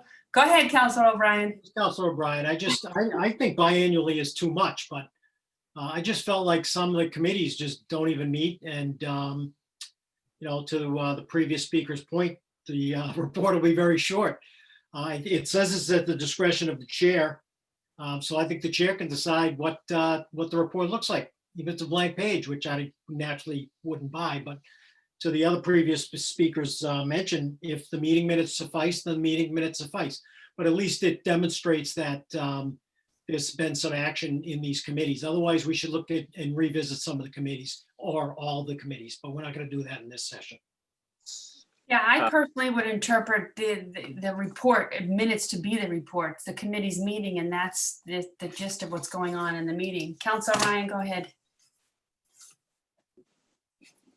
Yeah, I guess I would agree that the minutes, as I said, would be the report, but I agree with the spirit of this. If it is to get these committees that may have been not doing much, trying to, get them a little more involved, then I agree with that. But I think maybe there's a different way of trying to accomplish that besides coming up with a biannual report that says nothing, so maybe we take a different tack, but I agree with the idea. Councilor Ringus, do you have? So yeah, under the current, like I would call the current rules or the old rules, the ones we're operating under, this was used to be Rule 37 committee reports, and it was pretty. It read, every committee of the council to which any subject may be referred shall report thereon to the council. And so we kept that. We were debating, I think the spirit of the rule here and why we discussed this was as to those meetings that might, those committees that don't have minutes or might be meeting on stuff that doesn't get referred back. So for example, if maybe, and I'm just hypothesizing here, let's say public safety had the chair of public safety called a meeting to hear about whatever it might be, crosswalks or maybe traffic lights, and there wasn't any action that was referred back to the full council to do. If there was action to be referred back, you'd have these. So I don't think I think it's more for those just the spirit of the rule is to provide that we have some sort of record of what went on. I think minutes could suffice. I mean, also, if a subcommittee wants to report and be on the agenda and give a report, that could be the report being the minutes into the full council, if the chair of said any committee so chooses. Councilor Ryan, go ahead. Stu, when we do like for the DPW subcommittee, when we have minutes, do the full council get the minutes or only the members of the subcommittee get the minutes? Well, they're only sent to the subcommittee members. Maybe through the But chair, then maybe we, they are then posted on the website, so anyone can see them at any time. okay, through the chair, maybe that's something we just give everybody a copy of all the subcommittee meetings, so minutes, so they are updated. Thank you. So Maybe maybe we- once the type- approved, Title of that through the chair to be Rule 42 Committee Reports / Minutes. so once they're approved in subcommittee, they go to the full council. Would be maybe a good idea. Councilor Shasha, go ahead. Thank you, Madam President. So to Councilor Ryan's point, DPW actually came up as a question on this one at ONR in terms of what would they possibly report on, other than we had hearings on 42, DPW projects during the year. But I do think there is a place for some annual or reporting from some of the other committees, like particularly Ways and Means, where the budget process kind of goes on for months and months, and really all year. Like at some point in the next couple of weeks, we're going to have an update to the annual budget.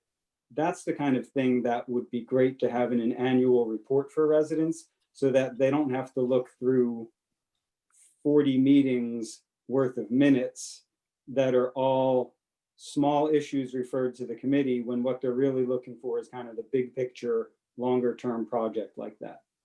Thank you. Thank you. And Councilor O'Brien, you're next.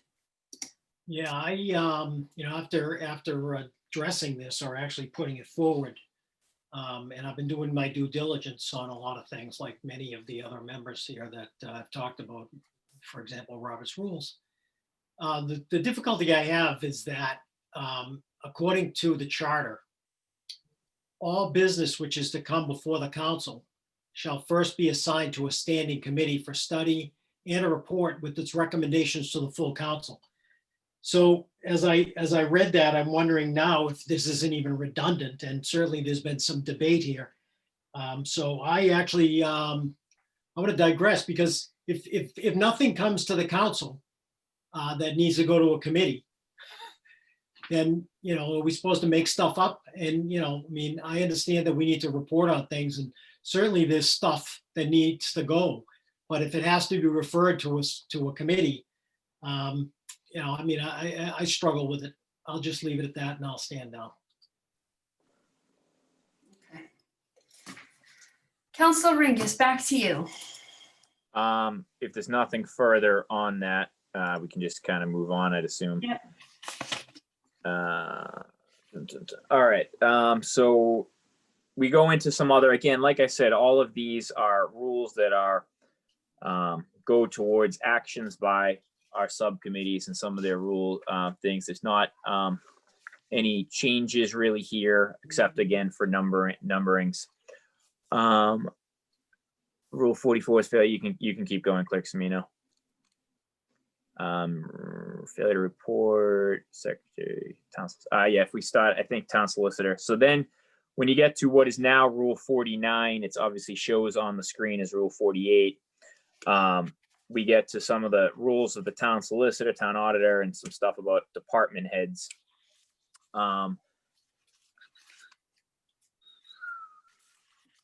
So this is a change that we in terms of the town solicitor. And this was something that Clerk Semino brought up and I saw as an issue as well. So the current rules that we operate under is to the town solicitor. There is a specific rule that any member of the council may at any time call upon the town solicitor for an oral or written opinion to decide any question of law. So for example, I've referenced a couple times tonight how we used to talk with about open meeting law. So that's a question of law. Now, it went in the current rules, the ones we're operating under, it then goes on to say though, but not to decide upon any parliamentary rules. So that creates an issue, I thought. And I think some of the members of ONR thought, because if you have an issue with parliamentary rules, it becomes this infight of the town council because we don't have a noted parliamentarian. In years past, the town clerk was the noted parliamentarian to the council, but that was removed at some point from his job description. So we've been operating without a true parliamentarian to help us address rules of parliamentary order. So one of the sort of changes we made here is now any member of the council may at any time call upon the town solicitor for an oral or written opinion to decide any question of law. And we've changed it so the town solicitor may be requested to give an opinion on parliamentary rules. I think that's important. I think we could end up in some weird situations if you don't have someone that can help interpret. So I do believe the town solicitor is one that should be able to give us an opinion on parliamentary rules. No issues with that? No hands? Good. Nope. You're good. Go ahead. Continue. All right. We go on to the Madam Chairman, sorry, I couldn't raise my hand quick enough. Sorry about that. Councilor Ryan, go ahead. So, we're so close. I don't disagree with what Councilor Ringus just said. I just wonder if we can find ourselves in an uncomfortable position going to the town solicitor on how to run our meetings. And that's what I think we're talking about, is how to run our meetings and going to an, it's almost like we regulate ourselves. And we've never had really any big issues with this. And I'm just wondering if we're creating a problem down the road, going to the town solicitor to decide, how we handle our business. So I'm uncertain on this. It does say, the wording is the town solicitor may be requested to give an opinion on parliamentary rules. Not saying the town solicitor is going to tell us how to run our meetings. That's how I would interpret it. Councilor Ringus, I'll defer to you. Yeah, so that's exactly that. It's may be requested to give an opinion. They're not telling us how we have to do it. We're just getting their opinion. Again, I agree with you, Councilor Ryan, in some respects, in the fact that, yeah, we do run ourselves. And, one of those odd things that can look perception, you talked about perception earlier, is the town solicitor is technically a member, if you would, of the mayor's office, correct? So, yeah, it can. But as Clerk Semino had pointed out in our meetings, you used to have the town clerk as sort of your parliamentarian, but again, like I said, at some point, somewhere along the line, that was removed from his job description, his or her job description. So we're left in a situation where, say we had some issue about what a motion means or does it apply.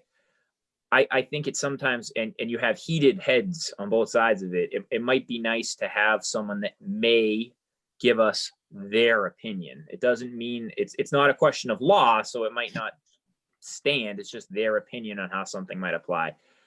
Again, I see where there could be hesitation with using the town solicitor, but it seemed the most appropriate person to lend an opinion. And Thank you, Councilor Ringus. I mean, it's something to consider when the reappointment of the town clerk comes up. That could be part of the discussion that parliamentary be added back to the job description. That is definitely the will of the council, and whether it goes before the personnel committee or ways and means or both at that time, something to consider. if I'm sorry, if you weren't done. No, go ahead. So the only thing with that, which kind of came up, because I thought through that as well, is if you really think about it though, the town clerk is technically the employee of the council, and then we're asking our employee to interpret our rules. So that almost creates a weird, I don't know if that's why they removed it at some point. I wasn't around when it was removed, so I don't know if that was why it was removed, but it wasn't through the chair. I know why it was removed. Councilor Ryan. I know why it was removed, but it's not really for discussion. So. Okay, so Councilor Flaherty, your hand is raised. What I wanted to say is that, as others have already said, it only says that the town solicitor may be asked to give an opinion. And it is not a requirement that, I mean, that opinion is not binding, which is important. But what hasn't been pointed out is how incredibly useful somebody like that is to a person who's new. There are 5 of us on the council right now who are new, which means that we have a lot of questions about this kind of thing. And having someone, it doesn't have to be the town solicitor, in my opinion, but it does have to be someone knowledgeable whose opinion would be respected, even if it was not ultimately adhered to. And the town solicitor in that respect fits the bill. And so I like that having this option available to counselors. Thank you, Council Flaherty. Council Rengus, you can continue. Moving on to the town auditor. There's a black line here, so I think this was removed before, if I'm not mistaken. I think we had added this language in and then took it out on our own accord. We were debating about the use of the auditor, but we ultimately just kind of kept it as is. I think we went back and forth a little bit on adding some additional language and ultimately kept it short. Yeah. To the chair. Yes. Council Ryan. So did the previous language say that the things had to go through the president and be approved by the president had the, the jurisdiction whether to tell the town auditor to work on something or not? Or So Rule 44 under our current town council rules, no amendment, states at the request of the council president, the town auditor shall be required either in person or by deputy to attend council meetings. Any member of the council may at any time call upon the town auditor for oral or written opinions of the financial condition of the town. So it doesn't say it needs to be approved by the town council president? No, it does. So Councilor Ryan, so the one that's showing on the screen right now, where it has the 2 sentences and then the cross out, we added in the crossed out language and then we took it out on our own accord. So the current rule is those first 2 sentences, and that's what's reflected in the packet that you have before you as well. So we didn't change anything. Initially, we went to change it and then we didn't ultimately change it. Thank you.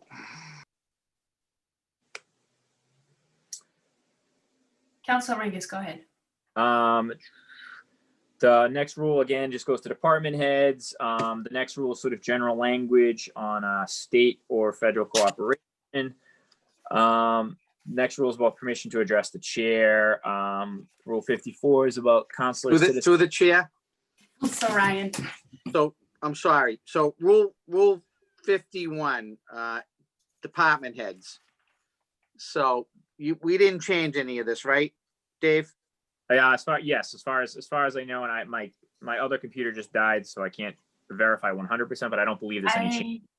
Yeah. So at the request of the council, any department head shall either in person or deputy attend meetings of the council. Any member of the this is the part I'm wondering about. Any member of the council may at any time call upon the department head by email request through the clerk of the council or for oral or written opinions related to his or her department.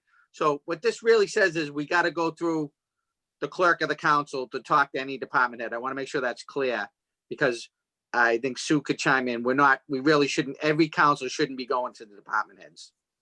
So is that clear enough here? That's the existing rule. We didn't change anything there. Yeah, I understand that. I'm just wondering if it's clear enough because it almost says any member of the council can go to department heads. But then through the council. All right, I'm all set. Thank you. I'm all set. The state or federal cooperation is just sort of general sort of ruling. Permission to address the chair. Councilor citizen sidebar. That is just if someone wanted to address. Obviously, it's not happening when we have Zoom meetings. That would be back to live meetings. The council chambers. There's no sort of changes there. Bylaws, etc. of the council.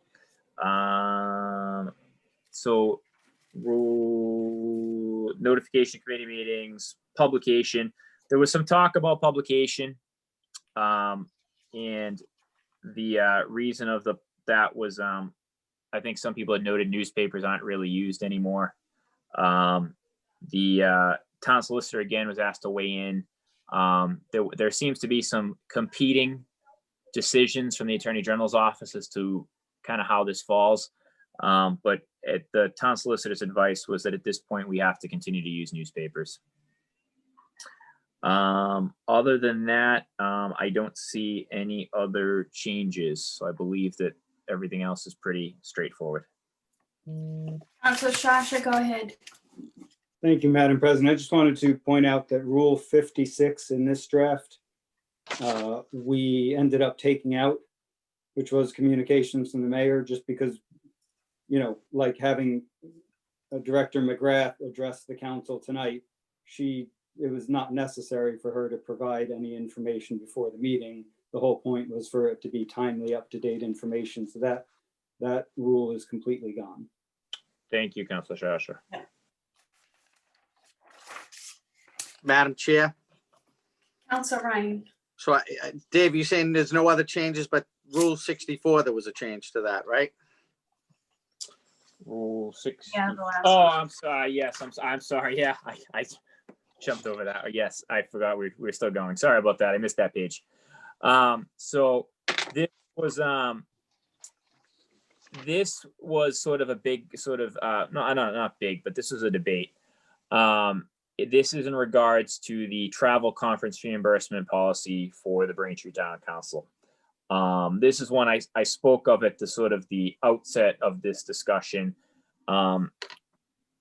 We were discussing these prior to COVID, and the four members of O&R agreed on this one, that we thought 2,500 seemed a little much when you do 2,500 times 9 members.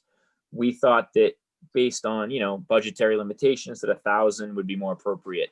And that became even more clear as we saw what COVID is doing to the economy and what it might do to our budgets going forward. I know that, again, I never seek to put words in anyone's mouth, but I know that I believe Councilor O'Brien and Councilor Ryan had some hesitation about lowering this from the 2,500. And so we did re-talk about it when this was sent back to O&R. And through that discussion, the four of us decided we did want to keep it at the $1,000. We thought that the 2,500 was too much. Now, again, like I said, there is a caveat. Should a councilor exceed this amount, they will still be able to submit a request to the full Braintree Town Council for approval. So this is just prior authorization is limited to the 1,000. And I know there will be some discussion on this. Councilor Ryan, go ahead. So the point I wanted to make on this is that we changed this rule because, and we increased it to 2,500 because some counselors would, kind of embarrass other counselors that were putting in to go to meaningful conferences that would help the town, where people could learn updated policies and procedures. And so we made a vote to increase this, and that was based on what was happening on the council and experience that we had. It was like the first time we amended the council rules, we went in and amended this one. So I think you can say the 2,500 seems like a lot. I don't think it's a lot. And 1,000, what isn't a lot is $1,000. And I think that if people think 2,500 times 9 councilors is a lot of money, then if somebody's not going to go to any conferences, they should just tell Sue, I don't plan on going to conferences, and we won't budget that much. You can put in I use the term vacancy rate. If Sue can go back and look at historically how much we've spent and put in a historical amount, and when you do a budget, you come up with a budget estimate. And if the budget estimate is putting in 2,500 for 9 counselors and coming up with $23,000, 500, if that's the math, then that's not really a good budget coming up with that amount. And coming up with the real world budget on how much travel is expected, and if you talk to different counselors and what they say they might be going to, then I think that's more real world. But, you know, I think just to say, yeah, you know, we're cutting this, I think it's short-sighted, and I think it, maybe people are making decisions based on limited amount of experience they've had on the council. And that limited amount of experience has happened during coronavirus, and nobody's going to a conference. But I think if there's meaningful conferences to go to where you can be a better counselor and do a better job, then I think it's appropriate for you to go to it. And I think lowering this amount from 2,500 to 1,000 is short-sighted, and I don't agree with it. And I'm going to be making a motion to keep it as 2,500. Thank you. I see. I don't know who had their hand raised, Councilor Mackin or Councilor Flaherty. Who was first? I believe Councilor Flaherty was first. Okay, Councilor Flaherty, go ahead. I would never want anyone to be embarrassed for seeking to make themselves a better counselor. So my question really is for Councilor Ryan, who has enough experience to have seen this in action. To what extent could the council president have just controlled that by enforcing decorum upon the person who was doing, you know, who was making an effort to embarrass another person? Councilor Ryan, you want to address that? Well, There he is. I think if people want to go to conferences that make sense for them to go to, they should be able to go to. If you go to one conference, you're going to be, you know, up against it. One. If you go to more than one, you're not going to be able to go for $1,000. And you know, there's different conferences you can go to. The Mass Municipal Association's a very good one. You know, there's Public Works associations. There's different things for different specialties on the council. So I'm going to leave it that. I'm not going to get really into who embarrassed who, but it was to the point that we amended it to go to 2,500, so you wouldn't have to come and bring it in front of the whole council. Thank you. And I will say this, and I'll get to you in a second, Councilor Mackin, but the 2,500, not everybody has expended this amount. It's a budget there. If, as Councilor Ryan had said, councilors want to go on to conferences and whatnot. So the 2,500 is not always used. And could we do a better job in budgeting that? Yes, but if we don't have it, we take it out of our budget. And you have conferences like this year, nobody's going anywhere. We just was notified today of the MMA is going like virtual. So that was the biggest conference we all attended. So the 2,500, yeah, I'll leave it at that. Go ahead, Councilor Mackin. Thank you, Madam President. So this was another one, as you know, we worked on this a while ago. So when you know, this first came up, you know, it was pre-COVID for us. So that's, I don't think, a relevant factor in why we made this decision. In the grand scheme of things, you know, you lower it by $1,500 each councilor. That's $13,500. That's not a large sum of money in a town budget. We all know that. But you know, likely this has been a tough year, and next year is probably going to be even worse. And we just felt that it was appropriate for us as councilors to demonstrate that we were also combining to try to lower our expenses. Though it would cover one conference, the MMA conference. I admit this is my first year on the council. I am rather inexperienced, but pandemic and no pandemic, I was not planning to go anywhere. With that being said, you know, we do draw a small amount of money for the stipend from the town for the year doing this. If you really felt that something was important, you could draw on that as well. But I do think we made this for a good reason, so I'm going to stick with it. Thank you. Councilor O'Brien, go ahead. Thank you. I'm going to support the previous speaker's amendment when he makes it. And he and I have that history, so therefore we recognize what occurred and how it occurred. We don't need to go into the details, but I'll also offer to say that the president made the move early in the budget cycle to give back a reduction in our budget overall. And so we have already done our due diligence on that. And I don't think there's a need to go and double dip. Thank you. I was going to say that as well, too. So thank you, Councilor O'Brien. Anybody else? Okay, Councilor Ringus, you can continue. So the only other thing which I believe was added, is Rule 65, council expenditure reports. I believe this was from Councilor Shasha, and he could correct me if I'm wrong.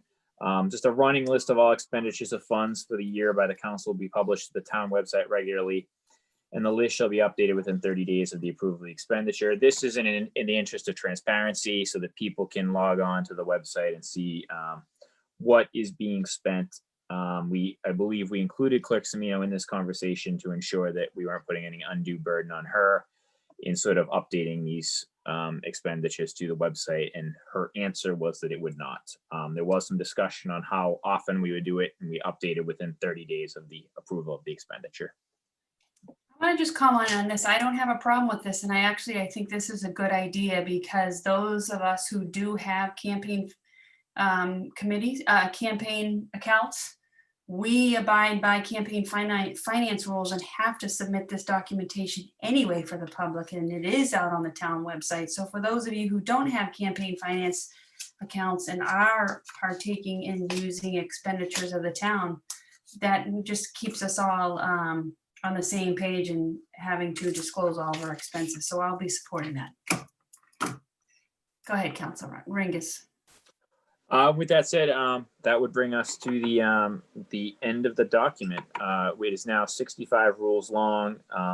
There are, again, like I noted, there was some rules that were just proposed by Councilor Shasha via email to the full council.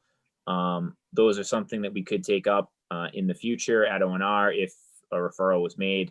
But I think it's important that we sort of, we've been working on this now since, really January. So it's coming up on, it's well over 9 months now. So I think it's important that we get this approved so we're not operating in some sort of gray region. And obviously the rules can be amended at any time. It's much easier to amend 1 or 2 rules as opposed to go through the full package. So I would ask that, obviously there's going to be some, once we make this motion tonight, there is going to be, I know some people making various amendments, and we can address those as they come up. But Oh, sorry. unless there's anything further, then yeah, I'm done. Councilor O'Brien, you were first, then Councilor Ryan, go ahead. Yeah, so I'm back on 66, I think, which is the transparency rule. And first of all, I don't understand. Pardon? 65. What is 65? It's 65, right? Council expenditure reports is 65. All right, whatever. Anyway, whatever number that is, the transparency rule, we'll call it. First of all, I don't understand why it's a rule. I just don't understand why it needs to be a rule. Second of all, I'm a huge believer in transparency, so I only bring this up. Well, no, let me qualify that. I don't bring this up because we shouldn't be transparent. However, I believe that the town as a whole should put their checkbook out, much like the city of Boston does. And why should the one department, which would be the town council, be kind of differentiated when in fact, I believe that the executive branch should be responsible for putting the entire checkbook out there, much like the city of Boston. So I don't understand why this should be in our rule book at all. And I'm going to make an amendment not to include it. Okay, Councilor Ryan, go ahead. I hope I'm not confused here, but Rule C, correspondence received by any council that is intended for distribution to the full council shall be distributed within 48 hours. No. So these red items here, those were discussed at O&R, but if they're in red, they weren't. Some of these were put into rules that we've already discussed. So these, don't look at these red rules right now. These were sort of discussions at the O&R. The packet. So we're not voting on those red rules tonight. No, those red. Some of that language was included in other rules. This red line document is what the O&R was working off of. So these red lines, for example, the running list of expenditures, we sort of address, that's the Rule 65 that we're talking about now. But in your packet in front of you, it's listed as Rule 65. That correspondence red line. Was another one. it's another one. So this is just how we looked at it, and then we Okay. incorporated. So can we, if everybody on the council is okay, and don't change it yet, but can we bring back the rules to the screen that we're going to be voting on? Is everybody okay with that? We've gone through all the red lines. Yeah, I think you should keep the red line version up because we might want to Okay. keep vote on that, Madam Okay, so President. everybody has in front of them, which was included in the packet, the rules that we are voting on tonight, yes? Yes. Good, okay, okay. We're good then. Okay. Any further discussion? Madam President, if I could. Council sorry. Ryan has his hand. Council Ryan, did you have? I don't want to interrupt Dave, but I'm just wondering when I can start making some of these motions we want to make. How do you want to go about this? If I could, Madam, through the President. Council Ringus, yeah, go ahead. Councilor Ryan, I was thinking what the best way maybe to do it is if I make a motion, because this packet was brought forward from a recommendation by the O&R. So if I make a motion to approve what O&R did, I believe at that point you could jump in to make amendments. Council Ryan, you good with that? Sure. Okay, go ahead, I- Council Ringus. The most sense. So I will move that the town council adopt the town council rules that were proposed and approved by O&R on a 3-0 vote as to the entire package, with the exception of Rule 8 being a 1 vote against that Rule 8. So the packet that is currently before the council tonight. Second. There's been a motion made and seconded. Any discussion? Yes, Madam President. Council Ryan. Under discussion, I'd like to take Rule 8 and take out the sentence in parentheses, appointments are subject to Rule 3, appeals from the decision of the president. That's my motion to amend the main motion. Okay, so there's an amendment on the table. Is there a second? Second. There's been a motion made, there's an amendment, and there's a second. Clerk Semino, a roll call vote. So, on it? Madam Chairman, Point of order. Yeah, Oh, yeah, so there's going to be more amendments. So Yeah. how are we going to handle voting on all the amendments, then get to the point where voting on the main motion as amended? If I could address point of order, if I could address both of those. Council Ryan, I think you're doing it the correct way, and you could correct me if you're wrong. You've obviously doing this a long while. But I think if we vote on each amendment, if your amendment doesn't carry, your amendment doesn't carry, and then we go forward to the next one. I'm fine with that. Yep. yeah, so the And then- amendment is to just delete that part of Rule 8, we're not voting on the entire rules right now. We're just voting on the amendment to change the rules, and then Correct. we'll vote on the rules later. So the amendment on the table is to remove from Rule 8 the phrase appointments are subject to Rule 3, appeals from decision of the president. If you vote in favor of this, you're saying yes, delete that. If you vote against it, you're saying you want to keep it in the rules. We are not voting on the total rules right now. Everybody clear? Point of order. Can you just, I know this is confusing, so you said it correctly. Can you just say Yeah. that one more time so everyone's on the same page with what they're voting for with the yes and no? Yeah, so there's an amendment on the floor. There's been a second on that amendment.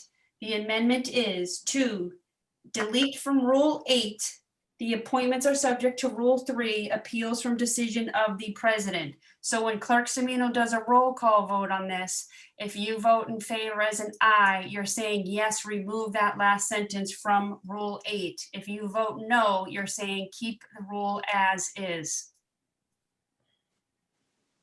Got it? Correct. Thank you. Okay, Clerk Semino, a roll call vote on this amendment pertaining to Rule 8. Counselor Barica, Yes. Counselor Connors, Nay. Counselor Flaherty, Yes. Counselor Hume, Aye. Counselor Mackin, No. Counselor O'Brien, No. Counselor Ringus, No. Counselor Ryan, Yes. Counselor Sasha, No. 4 in favor, 5 opposed. So that amendment does not change Rule 8. Rule 8 stays as is, as proposed to us tonight. Any other amendments?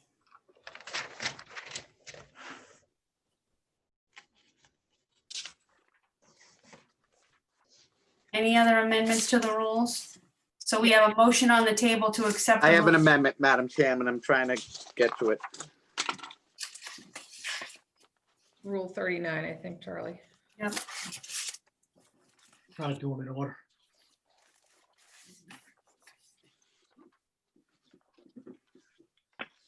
Madam Chairman, for Rule 39, I want to take out this last sentence that says deliberation includes expressing an opinion on matters within the town council's jurisdiction, even if no other counselor responds. So moved.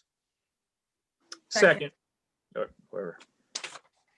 Okay, there's been an amendment on the table. There's been a second by amendment by Council Ryan, seconded by Council Berica to remove from Rule 39 attendance of councilors at public meeting. The last sentence stating deliberation includes expressing an opinion on matters within the town councilor's jurisdiction, even if no other councilor responds. So again, we're only voting on this change right now. If you vote in the aye, you vote in favor, you are saying yes, remove that last sentence from Rule 39. If you vote no, you are saying keep Rule 39 as is, do not change it. Everyone clear on that? Counselor Clerk Semino, a roll call vote, please. Counselor Berica, Yes. Counselor Connors,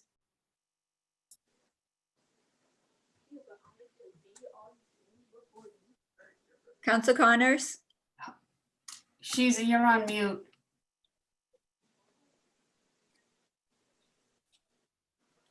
I can't see her. I can see her, but I can't hear her. We Yeah. can't hear you. Yeah, I lost me. There you go. Now we can hear you. Can you hear me? Yep. Okay, sorry. So Madam President, I lost my speakers temporarily. Could you just repeat that for me so I understand what I'm voting Okay, for? so Rule 39, the amendment that's on the table right now is to remove the last sentence, and the last sentence is deliberation includes expressing an opinion on matters with the town council's jurisdiction, even if no other council responds. So if you are voting aye on this, you are saying yes, remove that sentence from Rule 39. If you vote no, you are saying keep Rule 39 as is, no change. Aye, thank you very much. Sure, you're welcome. Counselor Flaherty, Yes.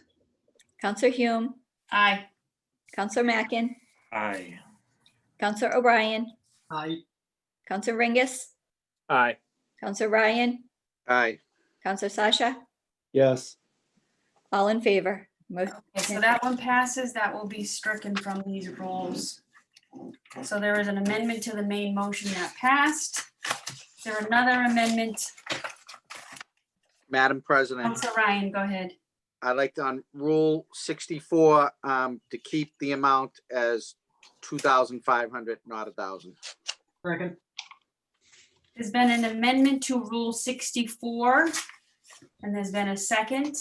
So the amendment is to keep Rule 64 at $2,500. So if you vote yay on this, you are saying yes, keep the amount as is. If you vote no, you are saying, sorry, if you're voting yay on this, you're saying change the rule that's presented to us tonight to 2,500, which is in a sense the original council rules that we had.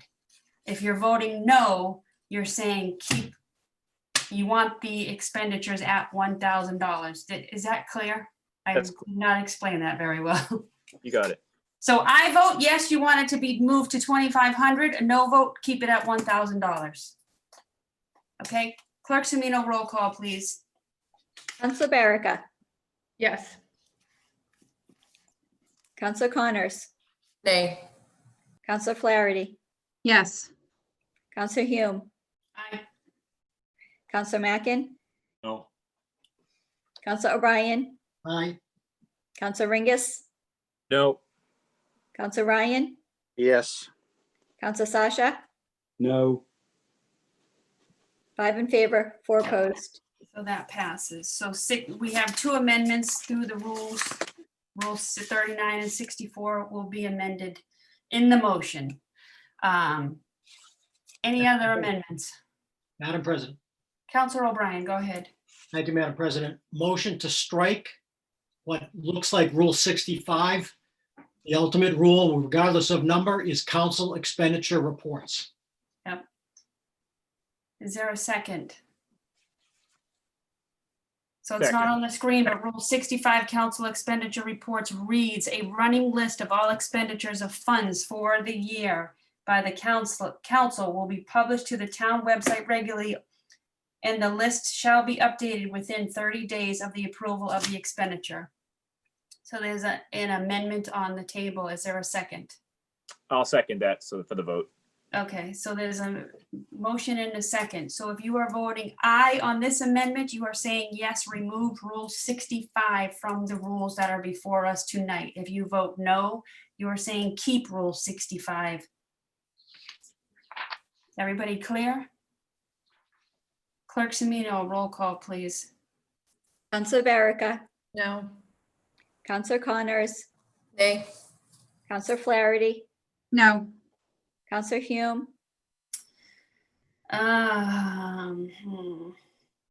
I said I supported it earlier, so I'm gonna say aye.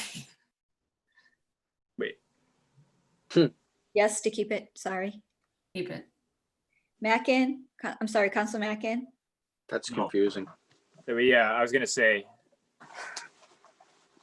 The motion is to remove it, so an aye removes it. and I removed, correct. Wait, Yes. oh, yeah, I see, I screwed that up myself.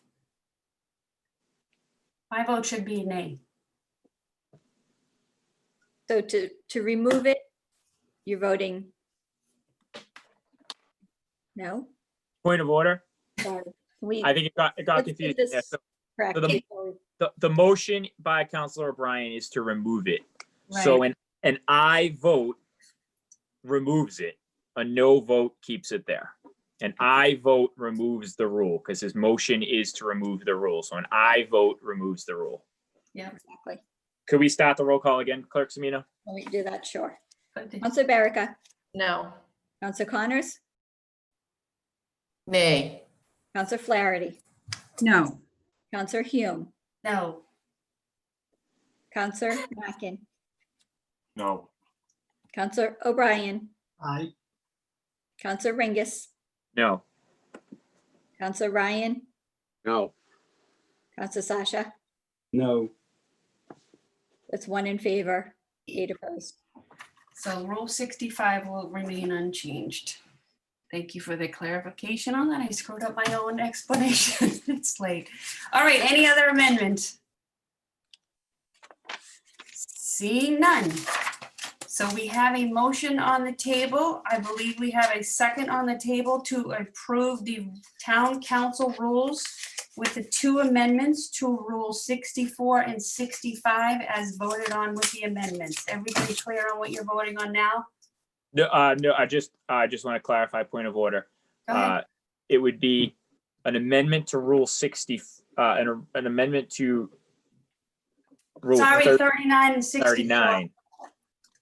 Yes, thank you. Madam Chairman, maybe, Councilor Ryan. maybe Council Ringer should just withdraw his main motion now, I don't know, and say the main motion as amended. I could do that. So I'll remove my original motion from the table.